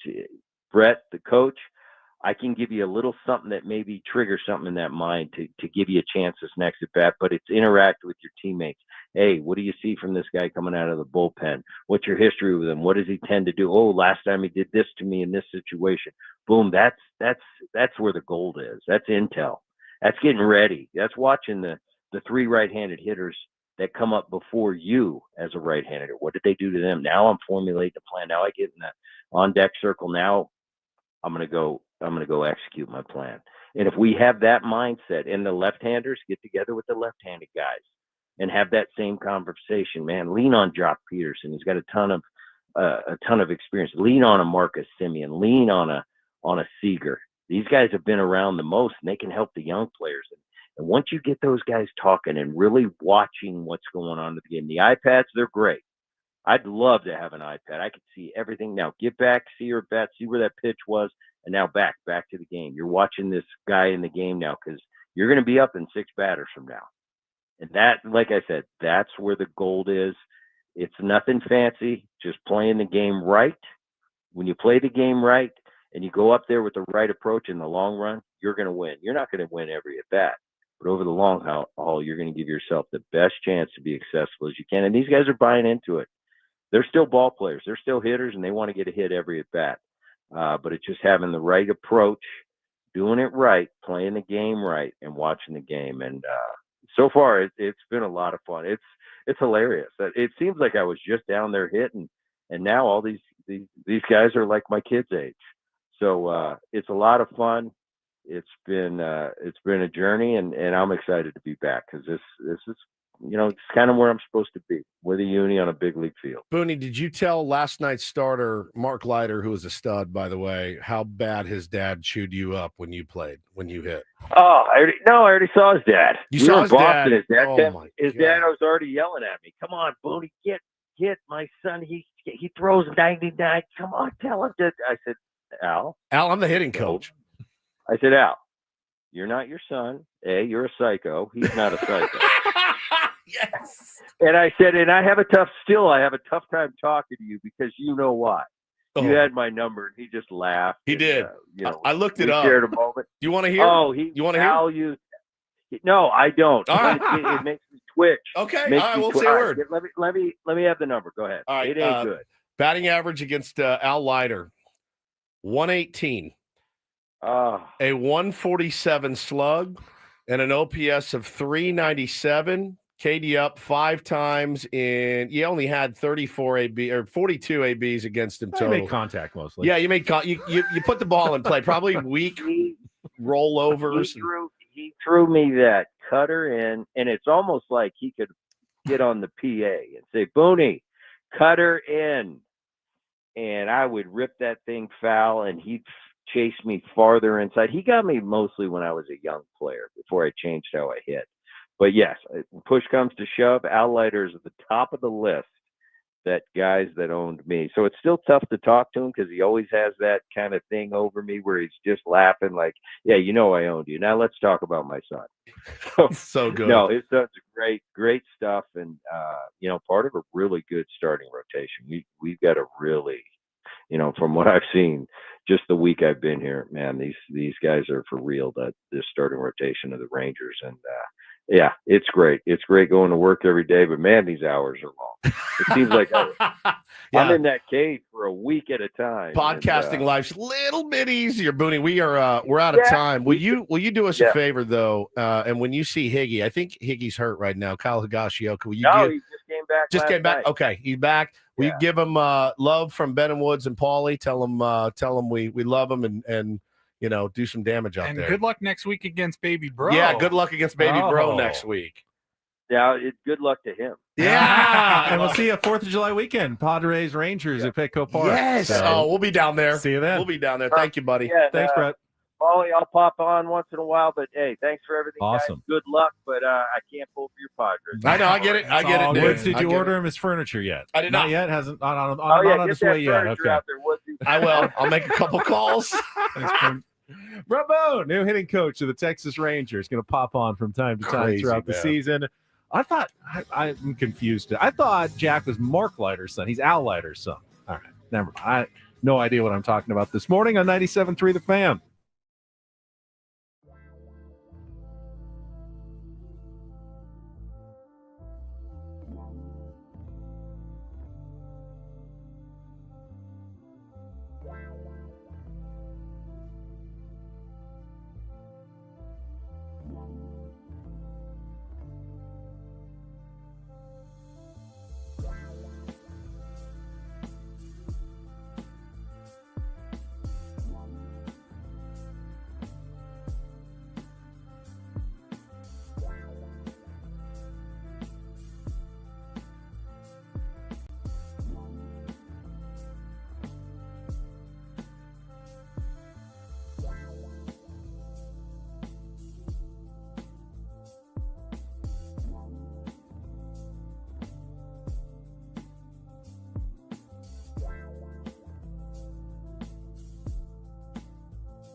San Diego's concierge is a real thing. I've never been asked to go locate furniture. What are you That's a thinking? new Mid-century modern, American colonial, perhaps? What Chippendale? Go with the nice old stuff. Why? For Why Bret do? Boone. So let me ask you this: so the Texas Rangers hire Bret Boone. They say, "Come on out here to Arlington," and don't they have a furnished place for him? Apparently not. Unfurnished. So he's got to go out and rent like an apartment. I'm assuming in Arlington, which it's not great. Shabby chic. And then it's like, hey, while I'm also like, I need to be at the ballpark teaching, telling Jock Peterson how to, adjust to the slider. I also need to be locating furniture. I feel like that's something That's that a major life change. Major. That takes a toll on you. I would imagine, don't they have like that some sort of a concierge within the team for like players, like that, or like I would say to them, yeah, put me up in a hotel. That's where I would live. I would live in a hotel for however long. But again, hey, Woodsy, can you make some calls? I haven't lived in Texas in 15 years. I didn't have a furniture hookup when I lived there. I don't have one here. They have that famous Texas furniture store, IKEA, where you can just order it there and put it together yourself. All right. Say SDFC Wednesday as well. Good luck to the soccer crew at Snapdragon Stadium tonight. Yes. Colorado Rapids are in town looking for a little revenge after they lost to it was a close game. I think it was 3-2. It ended up 3-2. They had chances in that one. At altitude was a tough game on the road. They're going to try to get back at them and get a win tonight. First 2-match week of the season for SDFC. Question for you. Yeah.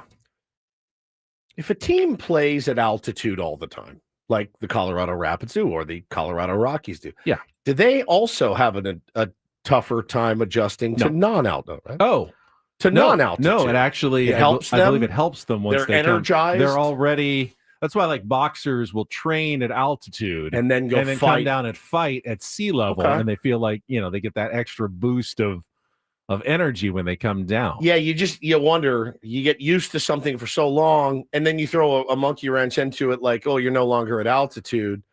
I don't know. I think what hurts them is that they have that advantage over the teams when they're at home, but they no longer have the advantage when they keep going on the road. Correct. Okay.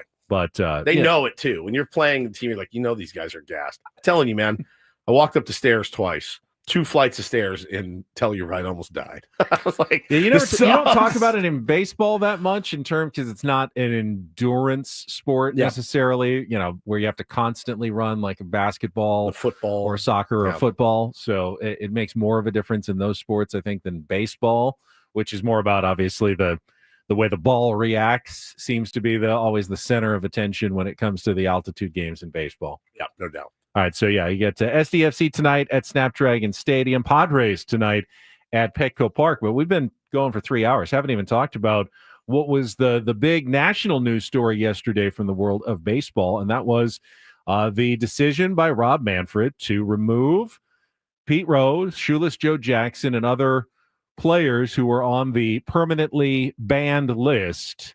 Now that they are deceased, they're no longer permanently ineligible from the sport of baseball, no matter what they did. I had to go and check the Jeff Passan. I had to read it to make sure there wasn't an extra A, an extra S.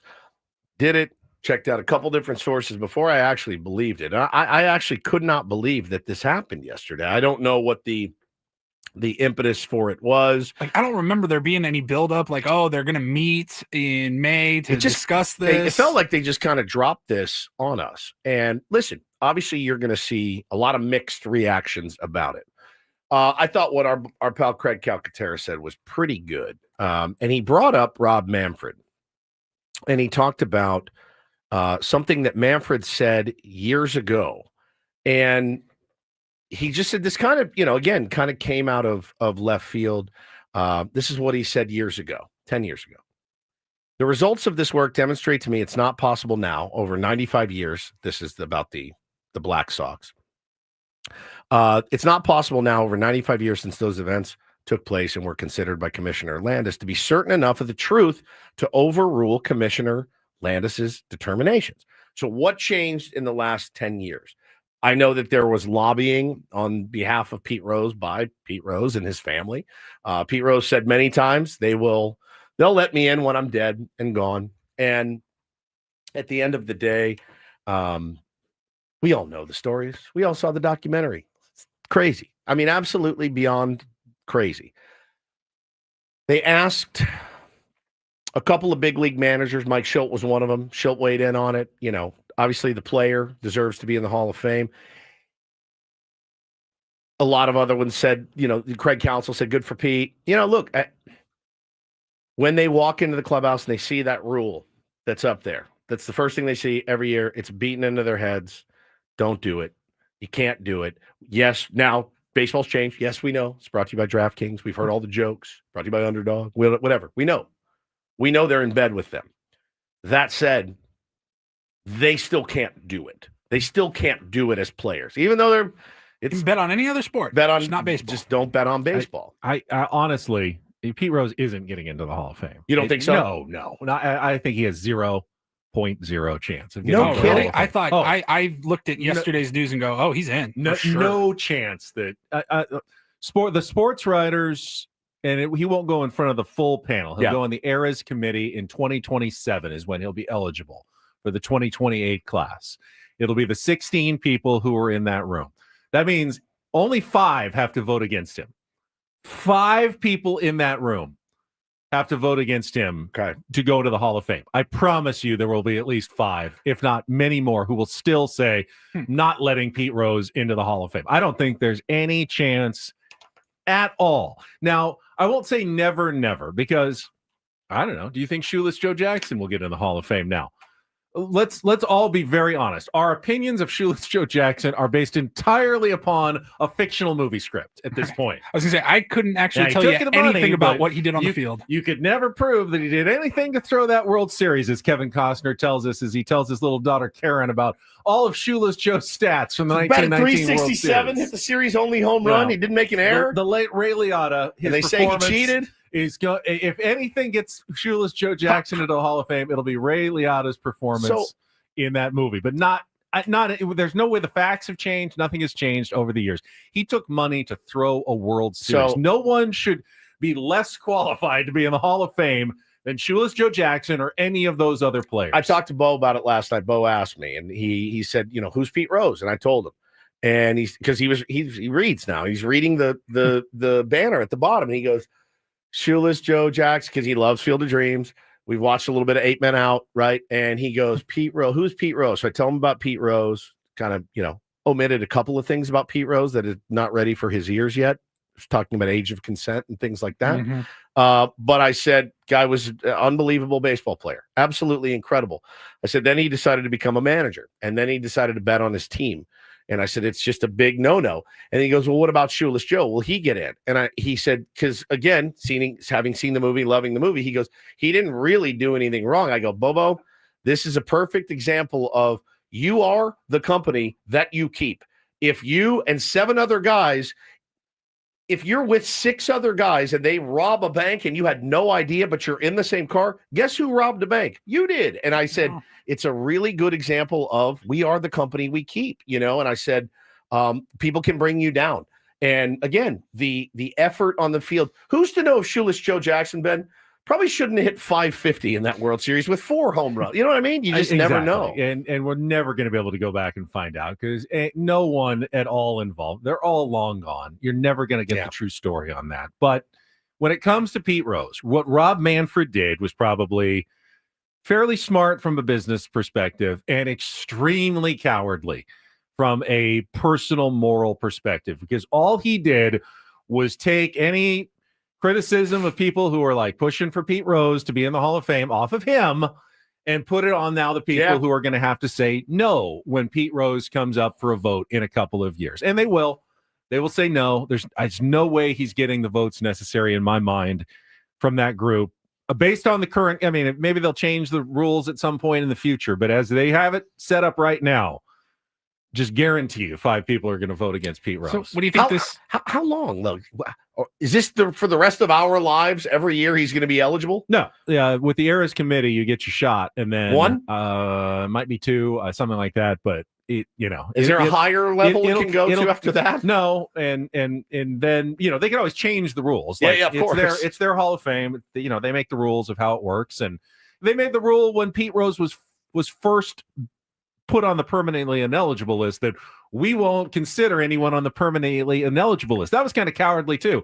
They just put the onus on Major League Baseball and said, well, the commissioner says he's ineligible, and we now have this rule that we can't consider someone on the ineligible list. So they were cowardly and passed the buck. Now Manfred's being the coward and passing the buck over to the baseball, committee that's going to have to decide on it. But Crazy, man. He's not getting in the Hall. Does this push open the door that maybe cracked open with the Eras committee? Yeah, the door's always at least cracked open. But what does this do for like Barry Bonds? Yeah, I know. I thought about Alex that too. Rodriguez, They're not Roger on. They never Clemens. were on any permanently ineligible list, and still the writers and the Eras committee have Keep kept them them out. That's a good point as well. Why would they let Pete in if they're not letting Barry Bonds in? Yeah.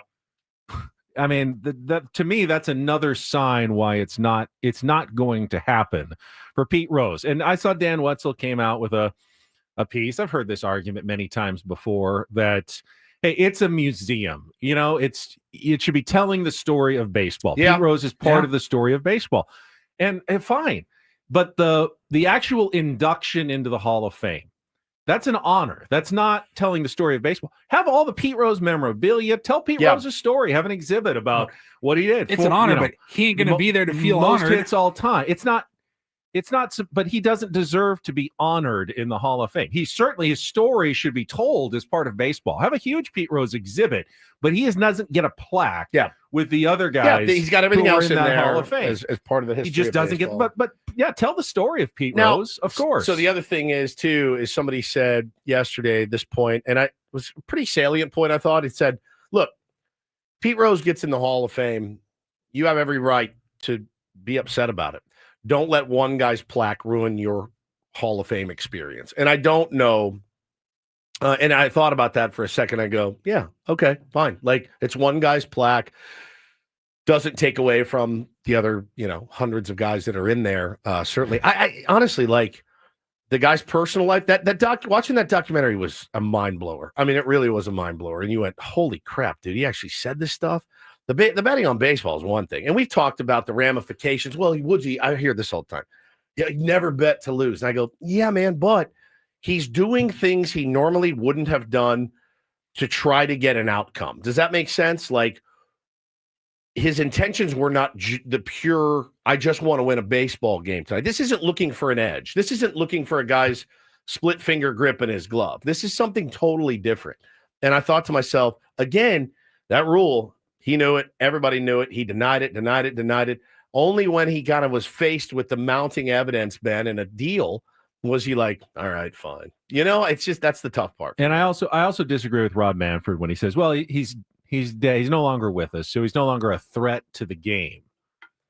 What are you talking about? You've just given everybody a free pass, pretty much. The threat to the game is that, hey, we will enforce this forever, so you better not do it. It's true. And yeah, okay. Rob Manfred's like a parent. Yeah, I mean, that's what he is. He's one big parent. I doubt, I'm taking your bike from you. I'm not. I don't know that it's going to change anyone's behavior, but it someone looks at it and says, well, Pete Rose eventually got in. Maybe it was after he was dead. If they're desperate enough, maybe they'll think, oh, I can gamble a little bit, whatever. The threat doesn't change whether Pete's alive or not alive at this point. Correct. You're trying to establish a firm and fast rule. You were never worried about Pete Rose going around to clubhouses, Sully, hey, I got a guy who can take your action if you're interested. We'll keep it real quick. That's not what you were worried about.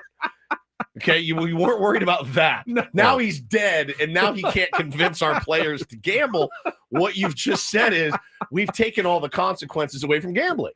And hey, listen, you're right about that point, but I hate this debate. I hate it. I hate it every year it comes up. I remember watching Ken Burns baseball many, many years ago when it came out, and I got it for Christmas on DVD. And I would watch the Pete Rose part over and over and over because he still had the greatest quote I've ever heard, ever. I would walk through hell in a gasoline suit to play baseball. It's my favorite quote I've ever heard from any athlete ever. I would walk through hell in a gasoline suit just to play the game. And I went, man, that's exactly how I felt and have always felt.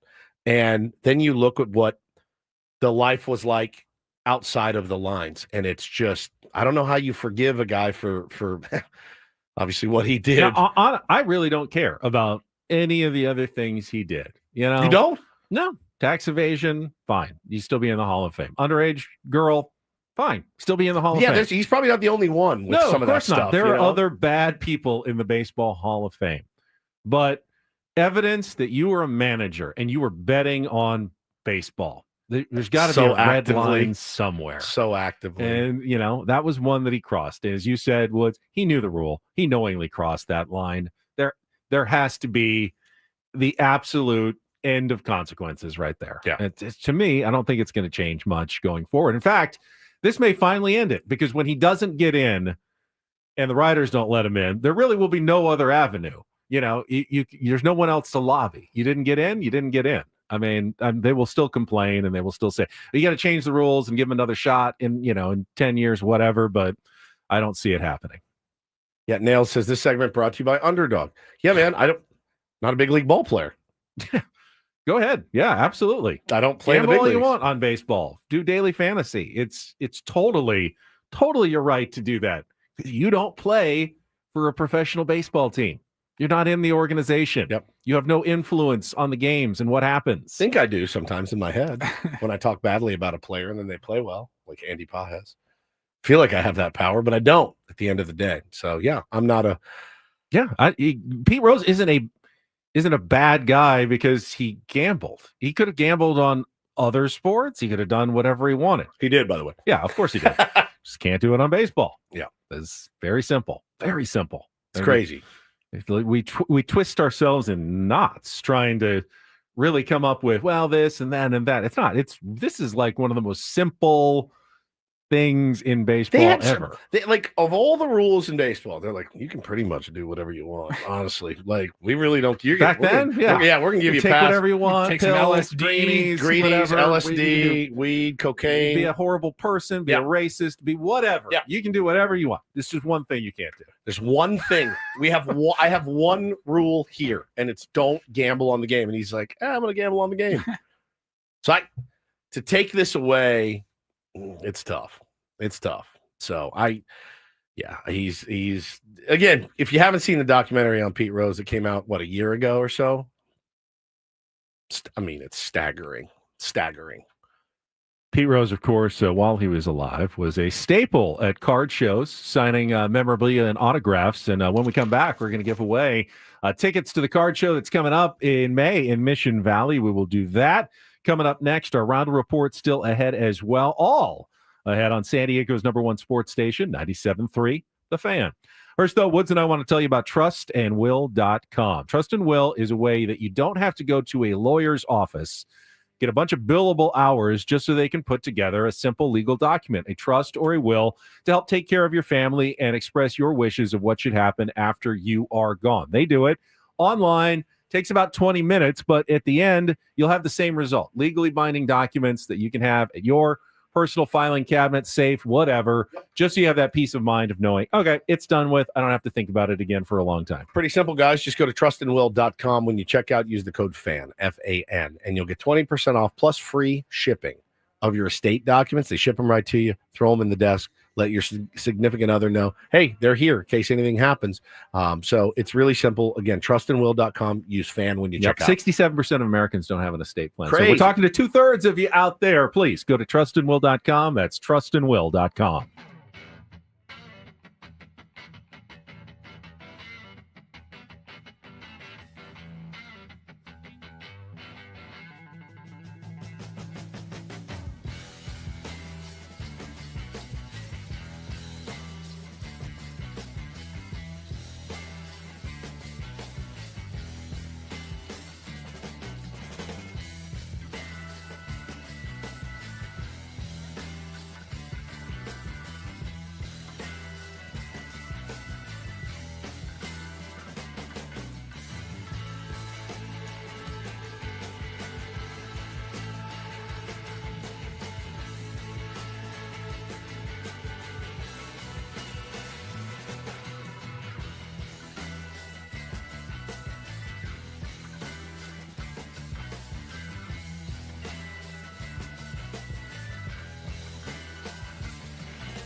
Hey players, things are about to get real here in San Diego.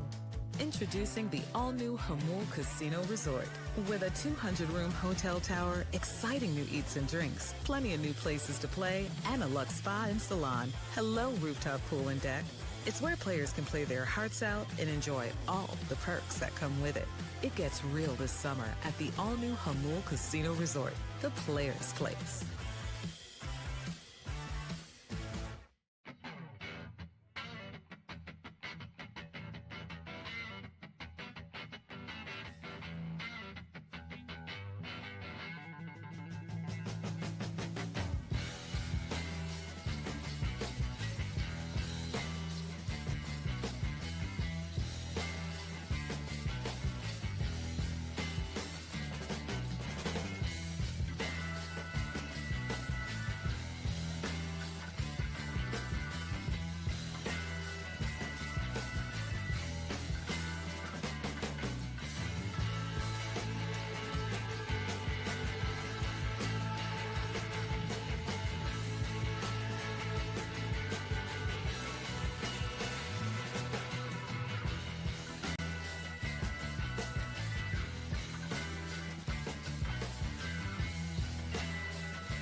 Get taken out of context. This my hour friend. on 97.3 The Fan is brought to you by Staples. Your local Staples has hot deals and super low prices throughout the store on everything for your business. Right now at Staples, save up to $250 off your print order. Exclusions apply. Visit staples.com/print for details. And 614 plus save even more with the Easy Rewards program at Staples. So our chat was down on my screen. Wasn't on mine. Wasn't on mine. I didn't see any of that. And I just wanted to be very clear. You do not like underage girls. That's my opinion was, had Pete Rose not bet on baseball, he would be in the Hall of Fame. No question. They would not have kicked him out when the story about The having a 16-year-old relationship with a girl, yep. 15/16-year-old girl, that would not have kept him out. Yes, correct. Or kicked him out of the Hall of Fame. Correct. In which that's why I said when it's fine, it would not be the deciding factor of whether Pete Rose was a Hall of Famer. There's absolutely the only no thing question. that kept him out. Tax evasion would not have kept him out of the Hall of Fame. That's what you were saying. Tax evasion, Fine. no problem. Right. Underage Yeah, girls, fine. those things would not have kept him out of the Hall of Fame. They're not okay. Tax evasion is not okay. Correct. Obviously, a relationship with an underage girl is not okay. Pete Correct. Rose was not an okay guy. Hit by a truck. You're still in the Hall of But Fame. none of those things would have, as the Hall of Fame is currently constructed, would have Correct. kept him out or would have kicked him out of the Hall of Fame. The only thing that kept him out was the gambling on baseball. That's it. And there are also tons of people in the Hall of Fame who have done horrible, immoral things that should not be done by anybody, but they are still in the Hall of Fame. Yeah. So that's just the way. That's the point I was trying to Yeah, make. which, by the way, you can argue that all day, and I don't think there's much argument. You would love to keep. Does it need to be said that pedophiles should be kept out of the Hall of Fame? Did we need to say that? Should be kept out of baseball entirely. Correct. Should be kept out of society. Should never even be given the opportunity to play. I thought point. that went. I thought that went unsaid, but this day and age, you want to make sure that you're clear. Right. So you thank didn't save that drop. Please no. Of Ben. I would never do that. Underage girl. Jeez, Paulie. Now that one I don't want to bank. Thank you for not I will keeping not that one bank around, that one. But All yeah, I right, could have. well, it's deleted. It's gone. I could have phrased it more eloquently. Sure. But It's I gone think forever. I still believe 100% of my point that Yes. that is not what kept Pete Rose out of the Never Hall was. of Fame. Nope. Was not what was considered. It was simply the gambling on baseball aspect of it. Yep, fair enough. All right. We do have some tickets to give away if you want your chance to win tickets to the card show. Man. The VIP tickets, Go ahead. front row card show, coming up at the Town and Country Resort in Mission Valley, May 24th and 25th. Huge show, over 400 vendors of sports cards, Pokemon, comic books, and autographs, other collectibles. You can go to frontrowcardshow.com for tickets or be the fifth caller right now at 833-288-0973, 833-288-0973 to win them now. I was literally thinking about it this morning. I was wrestling with, should I take my kids to that?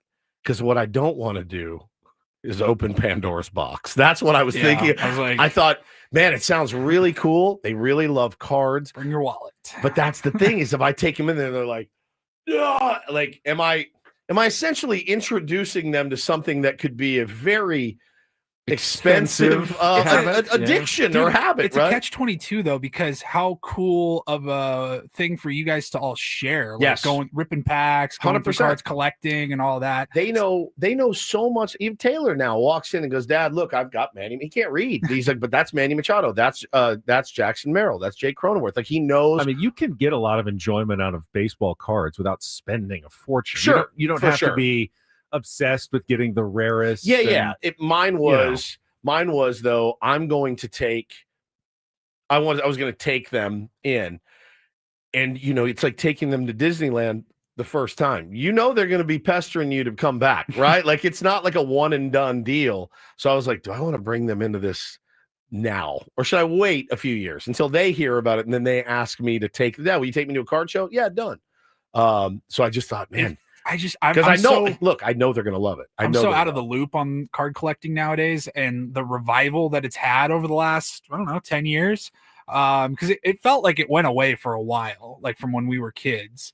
And it's just, it's a business now. I mean, I'm sure it always was, but like it didn't feel like it when you were younger. Yeah. Well, that's not what I liked about baseball cards, but I'm different. I love just looking at the stats on the back constantly, because you couldn't go online to Baseball Reference and look at everybody's year by year stats, but on the baseball card you could, and I loved that. Like going back, Tony Gwynn, I didn't want his rookie card. It didn't have all the stats on it. I wanted his last card. Yeah, the last one that had every single year 330, 329, 364. You're like, holy cow! That's what I loved about it. Of course, those are the least valuable. I think the kids would have a blast. I think there's probably some pretty cool collectibles, stuff they don't know about. I don't think they're into like Pokemon or anything yet, but baseball cards, you probably find some pretty cool stuff. You show them, a Michael Jordan rookie card, I'm sure, behind the glass there. But I understand the hesitation. But then again, do you guys see the video that was going around viral over the last couple of days? There was a kid and his dad in a card store, and they had like the security camera up in the corner of the shop. And I don't actually know what the card was that they were hoping to pull. It was the super rare, a one of one type card. And the kid's literally about to open a pack. He's like, how cool would this be, Dad? And the dad's like, oh my God, can you imagine if we pulled that card? And he opens it and the kid flips out and got the card.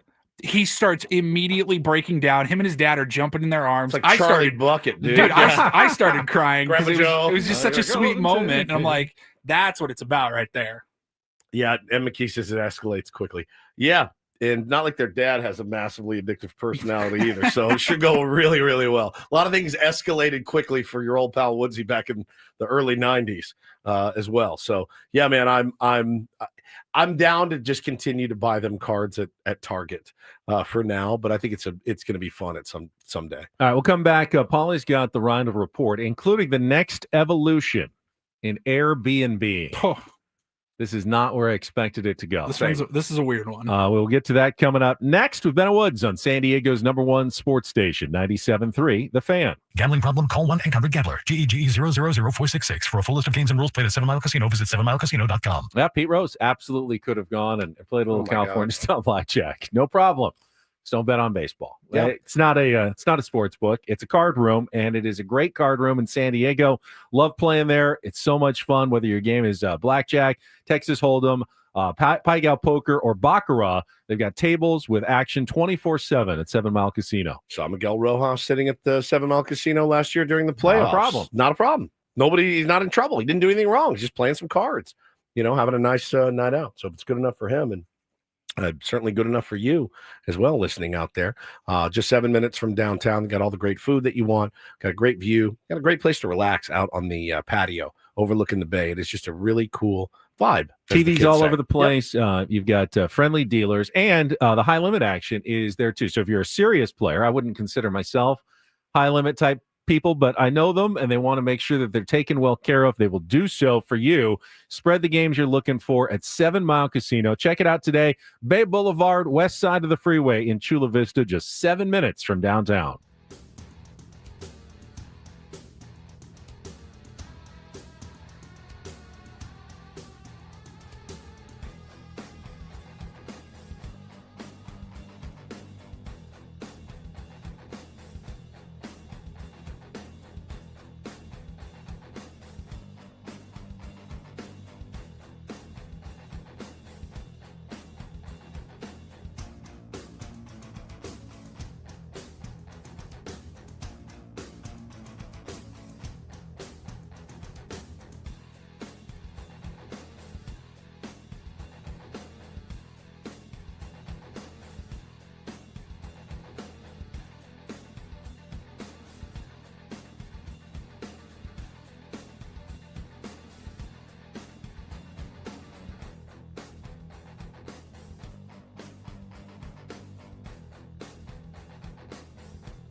Hey players, things are about to get real here in San Diego. Introducing the all-new Hamul Casino Resort. With a 200-room hotel tower, exciting new eats and drinks, plenty of new places to play, and a luxe spa and salon. Hello, rooftop pool and deck. It's where players can play their hearts out and enjoy all the perks that come with it. It gets real this summer at the all-new Hamul Casino Resort, the player's place.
All right, we are almost down to the Final Four in basketball's playoffs, Woods. And it Cavs wasn't eliminated. Cavs are out. The Indiana Pacers knocked them out last night with a 114-105 win. Tyrese Halliburton have a really, really good postseason. His dad just watching at home. And He can't go to the games. Let's see. So it is now down to the Knicks need one more win over the Celtics tonight to advance.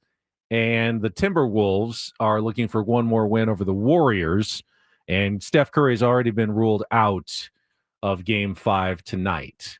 And then the Thunder, that's the best series. They took a 3-2 lead over the Nuggets with a 112-105 win last night, despite 44 points and 13 rebounds from Jokic for the Nuggets in a losing cause last night. Okay. There's your basketball update. Now we get to the drop in. Reindl Report next year on 97.3 The Fan. From the 855 Get Ross Traffic Center, protecting San Diego after accidents or injury, here's Kelly Danick. Not a bad wrap-up for our morning drive. Things are starting to wind down all around the county. Crash clearing from the Sweetwater Springs on-ramp to westbound King Freeway and an accident clearing westbound 52 before the 125. I'm Kelly Danick with Ben and Wood, San Diego's #1 sports station, 97.3 The Fan. And get things started here with our today's edition of the Reindl Report. Now tuned into the greatest.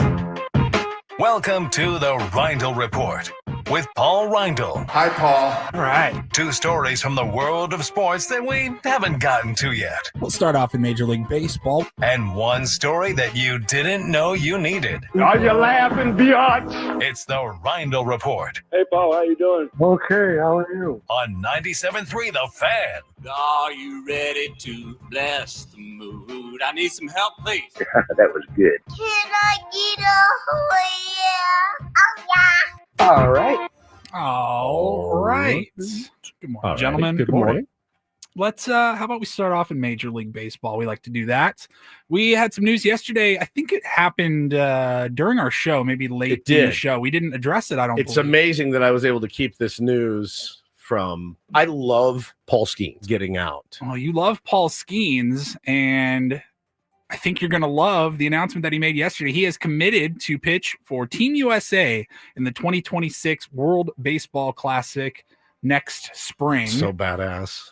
And it says Skeens is the second player to publicly reveal his intentions. He's along with Aaron Judge, who was named the captain of the American team. That was like a month ago.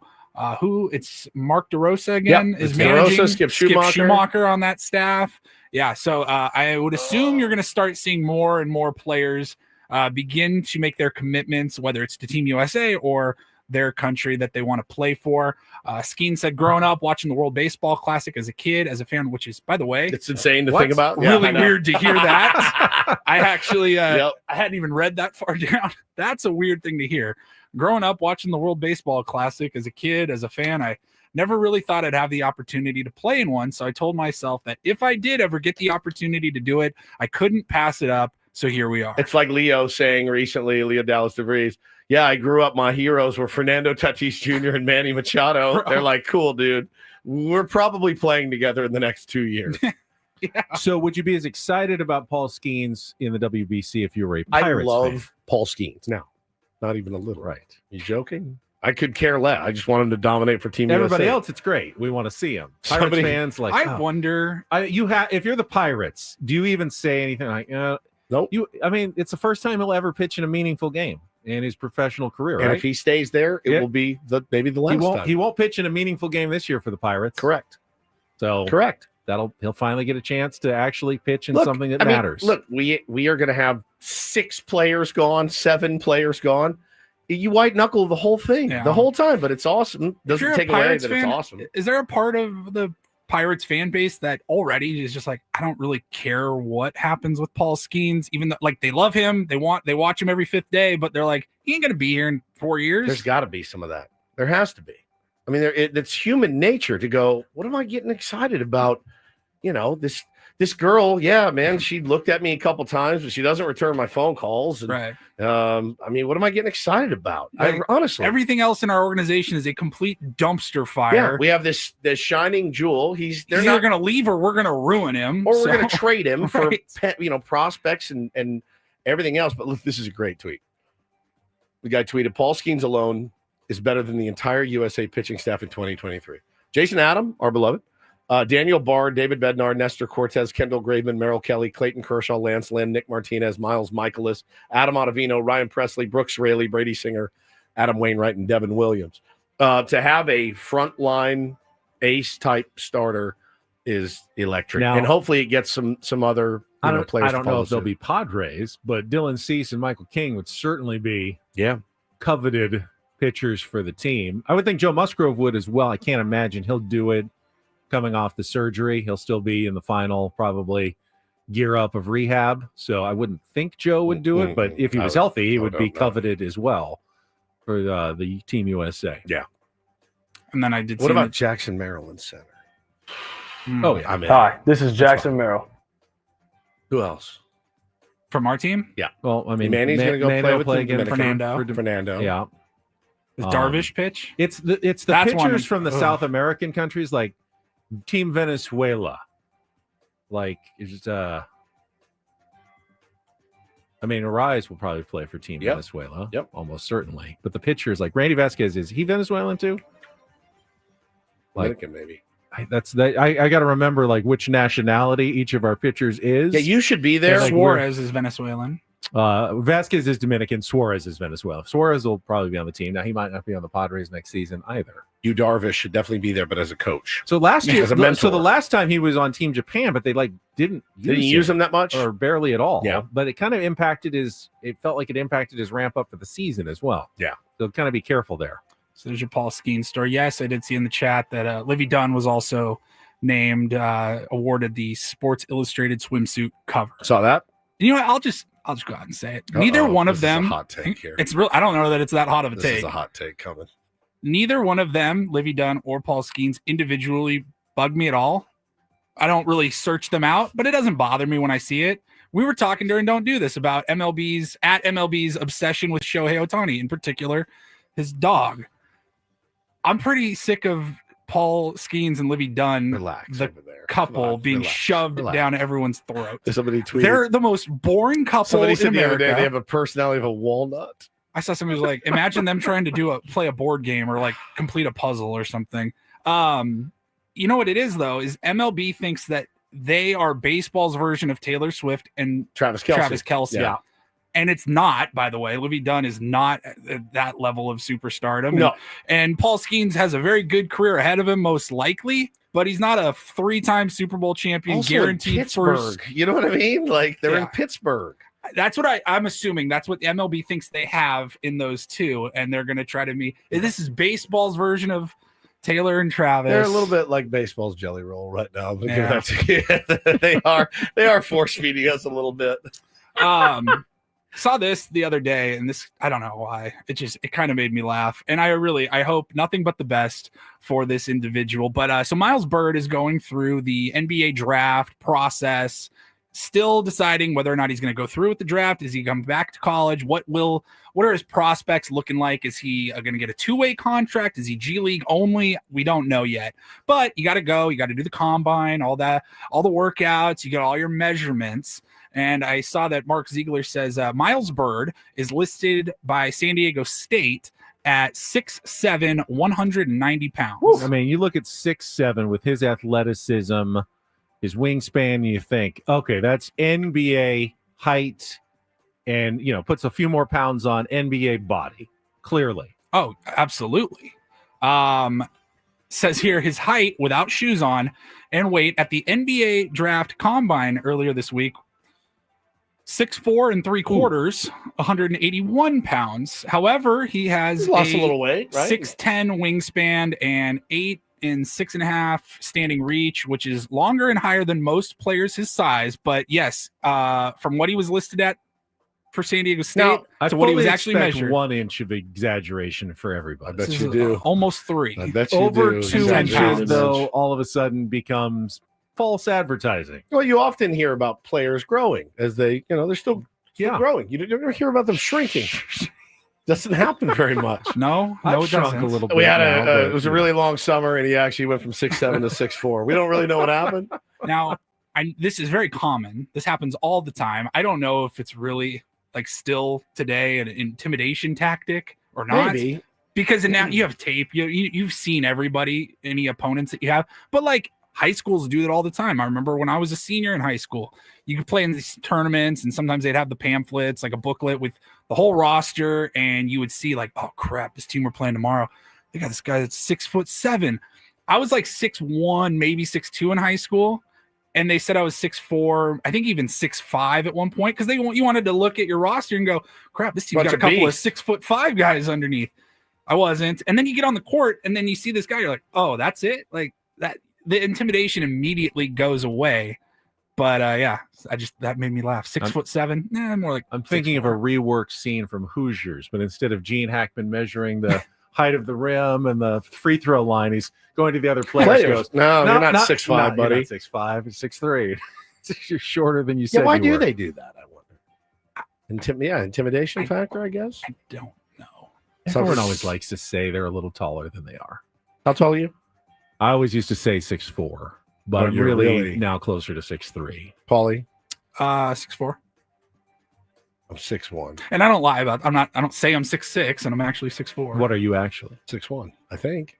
What I've always said. That's what I've been saying for years. Who couldn't use an extra 3 inches, Ben? Who doesn't round up? Who among us? Everybody rounds up. I'm over 6'3". Now, am I 6'4"? No. But you I'm round up. over 6'3", so I round up. I'm over 6 feet, so I round up to 1. Yeah. And then finally, guys, you teased it, the Airbnb story. So I've told you about some of these stories in the past where it's like, hey, you can rent, this house from this movie or this family's house from this TV show. And they have so many different you can rent a tree house. It's this luxurious experience. And they have all these different services and experiences on Airbnb that you can rent. Well, they are taking that to the next level because the founder and CEO of Airbnb, his name is Brian Chesky. He announced that they are adding some new services to the Airbnb company.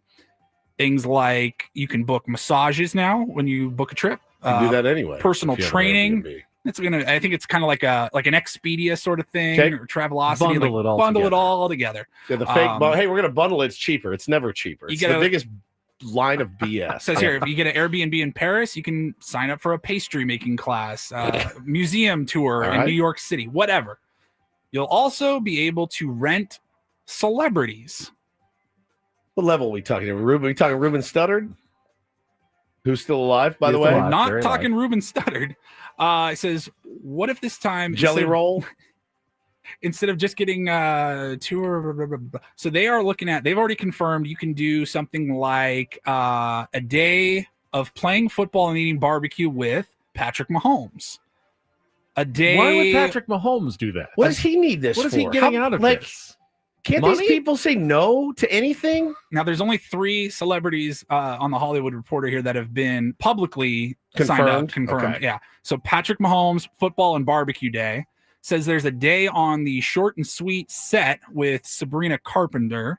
and A Day with Megan Thee Stallion. And this is there's over a dozen other celebrities, high-profile names, to be rolled out over the next few weeks. I guess strike while the iron's hot. But if you're Patrick Mahomes, the iron's hot and has been hot for a while. Like the last thing, if I'm him, I'm like, no, I do not want to go eat barbecue with some guy that rented an Airbnb. I mean, I guess they realized sling the football around. Celebrities will already do cameos. That's a few minutes of their house. Why not just add a few more minutes, a little travel involved to go and eat barbecue? Hey, you're going to eat anyway. Why not get paid a few $1,000? A few thousand? I don't know. What does he need a few $1,000? How much is he getting? Patrick, can you go down and we have an appearance at the AT&T store this weekend? We're going to give you $300. Make sure you wear a Chiefs logoed jersey. What in the world? Yeah, it's weird. I mean, they were talking about you could rent the Beetlejuice mansion in New Jersey, and the CEO said we did a few homes where there are actually celebrities still living in those homes, and at some point we said maybe we can just instead of no homes, just rent the celebrity. You can book a celebrity. I think you should be able to rent the Nick Saban Airbnb with Nick Saban still there with his rules and no showers longer than 5 minutes. This isn't a spa. What do you think we could command? Me and you, Ben and Woods, all three of us? At a Ben and Woods Airbnb. Airbnb us. Like you pay a few hours of Ben and Woods. No, the whole weekend. The whole weekend. Yeah, we stayed in an Airbnb together with a tier 1. No, but you don't even have to book the Airbnb. Like you could just book the celebrity. Like booking a house. You can just book a date with So Patrick it's Mahomes. it's just buying an experience with Patrick Mahomes. Yes. Okay. I thought when it's Airbnb, I was like, it's not like you're renting a Patrick's room in his house. Come to your place and Right. We should just do it for the exposure. Yes, the exposure bit. I'll make some barbecue. Lights out by 10 o'clock. Go deep. Go deep. So weird. Thank you, Paulie. Thanks, Paulie. All right, we will be back tomorrow. Not 4 hours, 5 hours with a roundtable. Hopefully the Padres can pull out another win tonight. Go SDFC against Colorado tonight. Braden is coming up next for Paul Reindl. For Stephen Woods, I'm Ben Higgins. Have a great rest of your Wednesday from all of us here at San Diego's #1 sports station, 97.3 The Fan. So long, everybody.